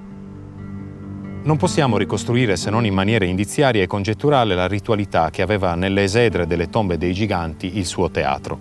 C'è in particolare qualche fonte antica che sembra poter fornire indicazioni preziose. Aristotele, nella Fisica, ricorda che presso i Sardi vigeva il costume di dormire presso le tombe degli eroi per guarire da incubi e visioni che potessero disturbare i loro sonni. Filopono specifica che i Sardi convenivano presso queste tombe per giacervi addormentati fino a 5 giorni, immersi in un sonno senza tempo e privi di conoscenza. Nel De Anima di Tertulliano compare per la prima volta il termine che sarà poi usato per identificare questo rituale. Si tratta di quello che viene definito il rito dell'incubazione. Un'importante conferma archeologica della ricostruzione suggerita dallo studio delle fonti erudite è fornita dall'analisi degli spazi cerimoniali delle sepolture. Oltre all'evidente intenzione di monumentalità, si nota infatti la presenza di particolari costruttivi che sembrano funzionali al rituale dell'incubazione, fra i quali soprattutto le banchine poste alla base dell'esedra. L'elemento sicuramente più interessante, più affascinante di questo monumento funerario è questa splendida, maestosa, davvero impressionante stele centinata che, come potete vedere, presenta un elemento iconografico davvero notevole che è quello della cosiddetta falsa porta. L'accesso al vano funerario avveniva attraverso un'apertura che si trovava nella copertura della cista dolmenica, che poi veniva ricoperta di terra a formare una sorta di collina artificiale. I cadaveri all'interno della sepoltura non venivano introdotti attraverso questa apertura, che quindi ha funzioni diverse, possiamo immaginare delle funzioni di carattere simbolico, rituale. Questa apertura funzionale alla sepoltura, alla deposizione dei cadaveri, avveniva attraverso la cista dolmenica. Il discorso della falsa porta è un discorso che mi affascina in modo particolare, intanto perché c'è soltanto da una parte, se non sbaglio, no? Quindi è un po' come se fosse l'ingresso in una direzione dalla quale non si ritorna. Non voglio parlarne qui adesso perché ne ho parlato altre volte, ma mi fa venire in mente il Salmo 24, con le porte che venivano attraversate da Yahweh in una direzione, ed erano porte che non erano accessibili all'umanità, come se portassero in un'altra dimensione o comunque in un altro mondo. E qui mi ricorda proprio una cosa del genere, capisci?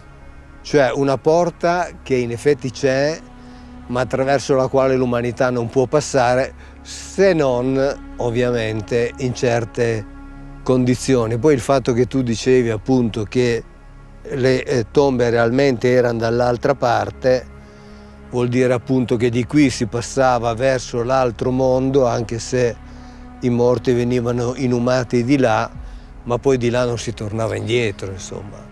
La parte che veniva sfruttata ritualmente, almeno in relazione alle tombe dei giganti e in questa fase della civiltà nuragica, è la parte antistante rispetto all'esedra. Quindi il simbolismo della falsa porta ha senso nel momento in cui viene mostrato a quella collettività che si riuniva appunto in questo spazio nel quale ci troviamo anche noi.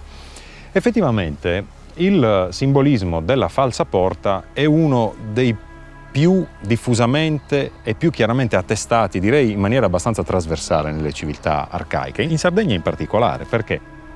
Perché lo ritroviamo, ad esempio, nella forma precedente di sepoltura ipogeica, che sono le cosiddette Domus Deianas, la sepoltura ipogeica tipica del Neolitico finale, quindi della cosiddetta cultura di Ozieri. Le troviamo rappresentate sia nell'apertura quadrangolare delle Domus Deianas, sia anche come elemento esornativo e simbolico all'interno della domus. Le troviamo anche presenti nelle statue stele della Sardegna centrale, in particolare nella tipologia femminile. La stele di per sé è un compendio al tempo stesso antropologico e cosmologico, quindi la parte sommitale è riconducibile alla testa di un antropoide, la parte centrale è riconducibile al busto e poi c'è la parte infitta che invece si riferisce alla parte anche inferiore del corpo. Nella zona addominale di alcune statue stele femminili si trova effettivamente rappresentato questo stesso motivo della falsa porta. Quindi siamo davanti a un simbolo funerario per eccellenza. Evidentemente il simbolismo è quello del passaggio di stato, del passaggio direi quasi dimensionale, quindi il riferimento che tu facevi a quel tipo di porte è tutt'altro che fuori luogo. Direi che alla base di questa idea della morte come passaggio di stato, c'è un'altra idea molto antica, che è l'idea della maternità della pietra e della terra in particolare, la terra madre. Dico questo perché effettivamente tutte queste sepolture sono riconducibili in qualche modo all'idea dell'inumazione. La cista dolmenica, quindi la struttura del vano funerario, era ricoperta di terra, a creare una sorta di collina artificiale. Un'idea davvero affascinante, io trovo, anche dal punto di vista antropologico, è quella per cui l'inumazione in fondo sia una seconda gestazione, sia un doppio rovesciato della gravidanza. Di qui l'idea anche concretamente e plasticamente resa della maternità della terra, no? E questa idea della morte e dell'inumazione come seconda gravidanza, che prelude evidentemente a una nascita, a una nuova nascita, noi la troviamo attestata in epoche anche molto successive rispetto alle epoche di cui parliamo quando ci riferiamo a questo tipo di monumenti. Per esempio, se ne trova traccia nel Vangelo e nelle famose parole di Cristo, per cui se il chicco di frumento non muore rimane da solo, se invece muore porta molto frutto. Evidentemente il frumento muore nel momento in cui viene inumato, interrato e poi da lì germoglia la nuova vita. E tra l'altro attraverso quelle porte invece nell'Antico Testamento, nella letteratura extrabiblica, si dice che sarebbero poi passati i giusti. Esattamente. E quelle porte si aprivano, lo sappiamo, l'Eolam, cioè sul non conosciuto. Questo è veramente affascinante, difatti anche l'idea di una porta che non ti fa vedere che cosa c'è dall'altra parte, capisci che ti dà proprio l'idea del fatto che tu stai compiendo un passaggio verso il non conosciuto. Sì. Forse lo sperato. Insomma, non è così falsa questa falsa porta. Esattamente, forse potrebbe essere non così falsa nella rappresentazione, tenendo presente appunto che anche nella scrittura nuragica di cui tu parli c'era anche questa intenzione, per esempio, che qui non è rappresentata ovviamente, ma dello scrivere in modo che la gente non comprendesse. E quindi rimane questa idea dello sconosciuto, del non conoscibile. E la falsa porta è veramente, direi, il paradigma di questo viaggio verso un mondo di cui non si sa nulla e, secondo la letteratura ebraica, un viaggio riservato ai giusti, quindi un viaggio sperato da parte di coloro che ritenevano di aver vissuto una vita secondo le regole dettate da Yahweh, che sappiamo ormai essere ampiamente attestato qui in Sardegna, anche con il trigramma Yah, ma che insomma sempre lui è, come già abbiamo più volte detto. Senti, una domanda banalissima, perché chiaramente se la fa chiunque vede: perché tombe dei giganti? Tombe dei giganti perché questa è una denominazione di origine popolare, diciamo così. Quindi si fa riferimento a tutto un sostrato di credenze legate alla cultura popolare e a narrazioni per cui si parla, devo dire, a volte anche un po' a sproposito, della presenza di queste figure appunto di giganti nell'isola. Certamente a suggerire l'idea che i sepolti fossero dei giganti c'è la maestosità del monumento. Certo. E anche questo mi fa venire in mente un'altra cosa. La Bibbia, come tu sai, parla dei giganti, ne parla ampiamente. Dice che erano i cosiddetti eroi dell'antichità, quindi in questo modo creando un collegamento con non uso la parola miti perché non mi piace, con le storie dei greci, che parlavano appunto di questi esseri a metà tra l'umano e il divino, in quanto nati dalle unioni. E la Bibbia però in sé potrebbe essere semplicemente prodotto della fantasia di un singolo che poi è stato riportato. Però se noi andiamo a leggere Giuseppe Flavio, questo storico giudeo romanizzato che scrive alla fine del I secolo d.C., parla dei giganti, le cui ossa, i cui reperti, ciò che rimane è tutt'oggi visibile. Quindi questo un po' lo ricorreggo a quello che stavi dicendo tu, no? Racconti popolari, c'è chi dice di averli visti, sì, prima che scomparissero, noi non ci pronunciamo in merito, però Giuseppe Flavio ci dice che al suo tempo erano ancora visibili. Effettivamente questa lettura eroica della ritualità presente qui e celebrata in qualche modo nel contesto di questi monumenti funerari potrebbe essere la via attraverso la quale comprendere anche le tipologie rituali che sono state ipotizzate in riferimento appunto alle cosiddette tombe dei giganti. Quindi certo, tombe dei giganti, ecco, potremmo, e di fatto lo facciamo, salvare questa che è una denominazione di origine popolare per il fatto che effettivamente soprattutto le fonti greche ci parlano di una cultualità legata agli eroi. Eracle era il classico esempio di uno di questi, certo, cioè di una di queste vie di mezzo tra le divinità e la razza umana. In effetti tutto questo è interessante e ci dice che è assolutamente necessario continuare a studiare, perché ciò che sappiamo è ancora poco. Non diciamo che è sbagliato, ovviamente adesso si fanno delle ipotesi sulla base di ciò che si conosce e quindi non ci esprimiamo, ma l'unica cosa che è certa è che è necessario studiare, perché da capire e da conoscere c'è veramente ancora tanto. E direi che monumenti come questi sono veramente rappresentativi di questa necessità di procedere. La testimonianza più importante dell'esistenza di un culto degli eroi, antenati semidivini nella Sardegna nuragica, è fornita dalle fonti greche. La tradizione classica collega alla Sardegna numerose figure eroiche. Queste notizie sono state tramandate da diversi scrittori antichi in un ampio arco di tempo, dall'VIII secolo a.C. fino al VI secolo d.C.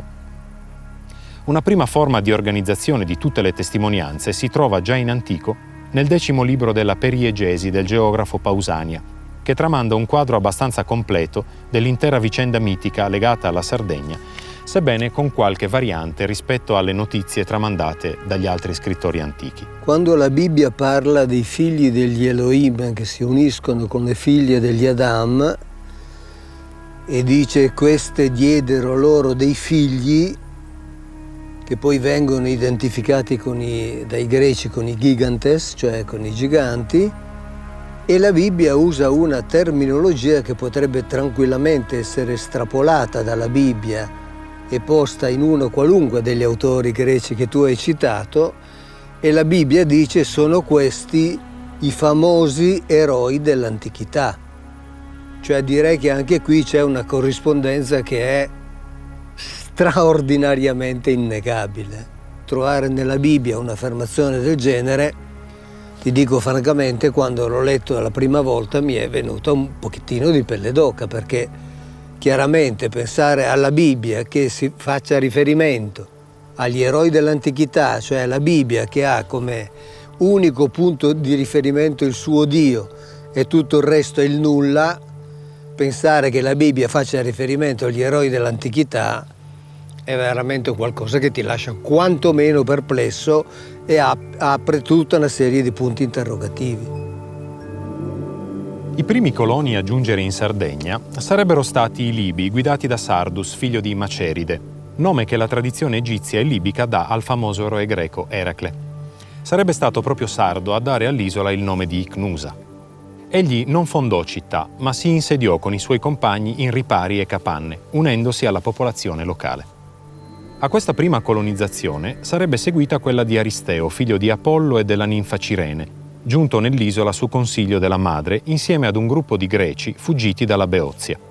Dopo aver liberato l'isola dai molti e terribili uccelli che la infestavano, l'eroe introdusse la pratica dell'agricoltura e della coltivazione degli alberi da frutto. Solino sostiene che Aristeo sarebbe lecista della città di Carales, l'antica Cagliari. La terza ondata fu guidata da Norace, figlio di Hermes e di Erizia, la figlia del mitico Gerione, mostro a 3 teste sconfitto e ucciso da Eracle.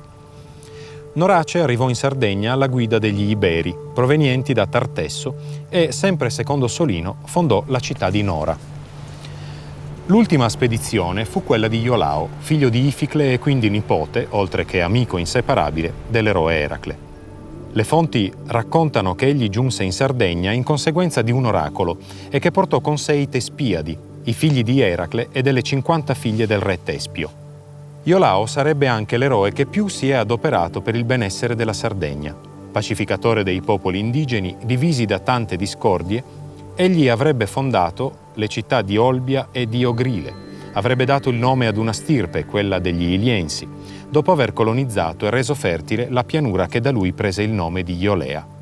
Infine, secondo Diodoro Siculo, Iolao avrebbe anche chiamato in Sardegna l'architetto Dedalo per costruire molti grandi edifici, chiamati Daidaleia. Il collegamento con le imponenti fortezze nuragiche appare quantomeno inevitabile. Pausania dà anche notizia della morte dell'eroe, avvenuta nell'isola, come altri scrittori antichi sembrano confermare. Solino ricorda che gli Iolei costruirono un tempio sul suo sepolcro per onorare la sua memoria. Alla sua tomba e a quella dei Tespiadi fanno riferimento anche i commentatori di Aristotele, in relazione appunto al rito dell'incubazione, associato secondo Simplicio e Tertulliano proprio alla tomba degli eroi greci discendenti di Eracle. L'interpretazione del dato storico adombrato dietro questo complesso di informazioni mitologiche non è certo impresa semplice. Tuttavia non mancano elementi che consentono di accreditarne l'attendibilità. Vediamoli ordinatamente. Nella figura semidivina di Sardo è forse da intravedere l'interpretazione greca di una divinità venerata in Sardegna fino all'epoca romana con il nome di Sardus Pater, ad esempio nel celebre tempio di Antas presso Flumini Maggiore. Una figura certamente autoctona e preesistente di eroe civilizzatore, con una funzione quindi analoga a quella di Eracle, padre di Sardo secondo il mito greco, che sarebbe effigiato in un bronzetto raffigurante un personaggio col capo cinto da una corona piumata, senza vesti e con la mano sinistra che impugna una lancia, rinvenuto proprio nei pressi del tempio di Antas e databile al IX secolo a.C. Il nome Nuraghe presenta una innegabile parentela con il teonimo Norax. Norace potrebbe essere infatti l'eroe eponimo del Nuraghe stesso e, come scrive Raffaele Pettazzoni, il nome e la cosa si tramandarono insieme nei secoli, espressione linguistica ed espressione monumentale dell'anima perpetua della stirpe. La figura di Norace, come già quella di Sardo, potrebbe dunque riflettere una divinità del culto eroico indigeno, il cui nome si fa specchio della sua identità di nume legato strettamente al simbolo del potere civile, il palazzo del re e dei governanti, il Nuraghe.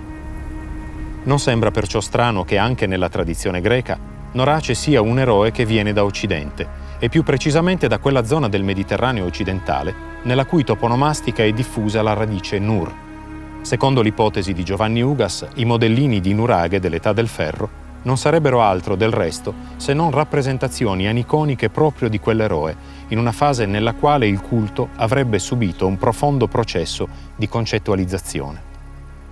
Il mito di Iolao e dei Tespiadi è stato collegato già in antico alle sepolture monumentali diffuse in Sardegna e sede, come si è detto, della particolare ritualità dell'incubazione. Non possono non venire alla mente le impressionanti statue dei giganti dell'Eron di Monteprama, il più importante e straordinario sepolcreto monumentale dell'isola, che potrebbero suggestivamente costituire una rappresentazione proprio di Iolao e dei Tespiadi, in una fase della storia nuragica, l'inizio dell'età del ferro, in cui i rivolgimenti sociopolitici determinarono la necessità per la nuova elite dominante di richiamarsi al glorioso passato degli eroi capostipiti per rinsaldare il senso collettivo di appartenenza identitaria e legittimare l'acquisita egemonia.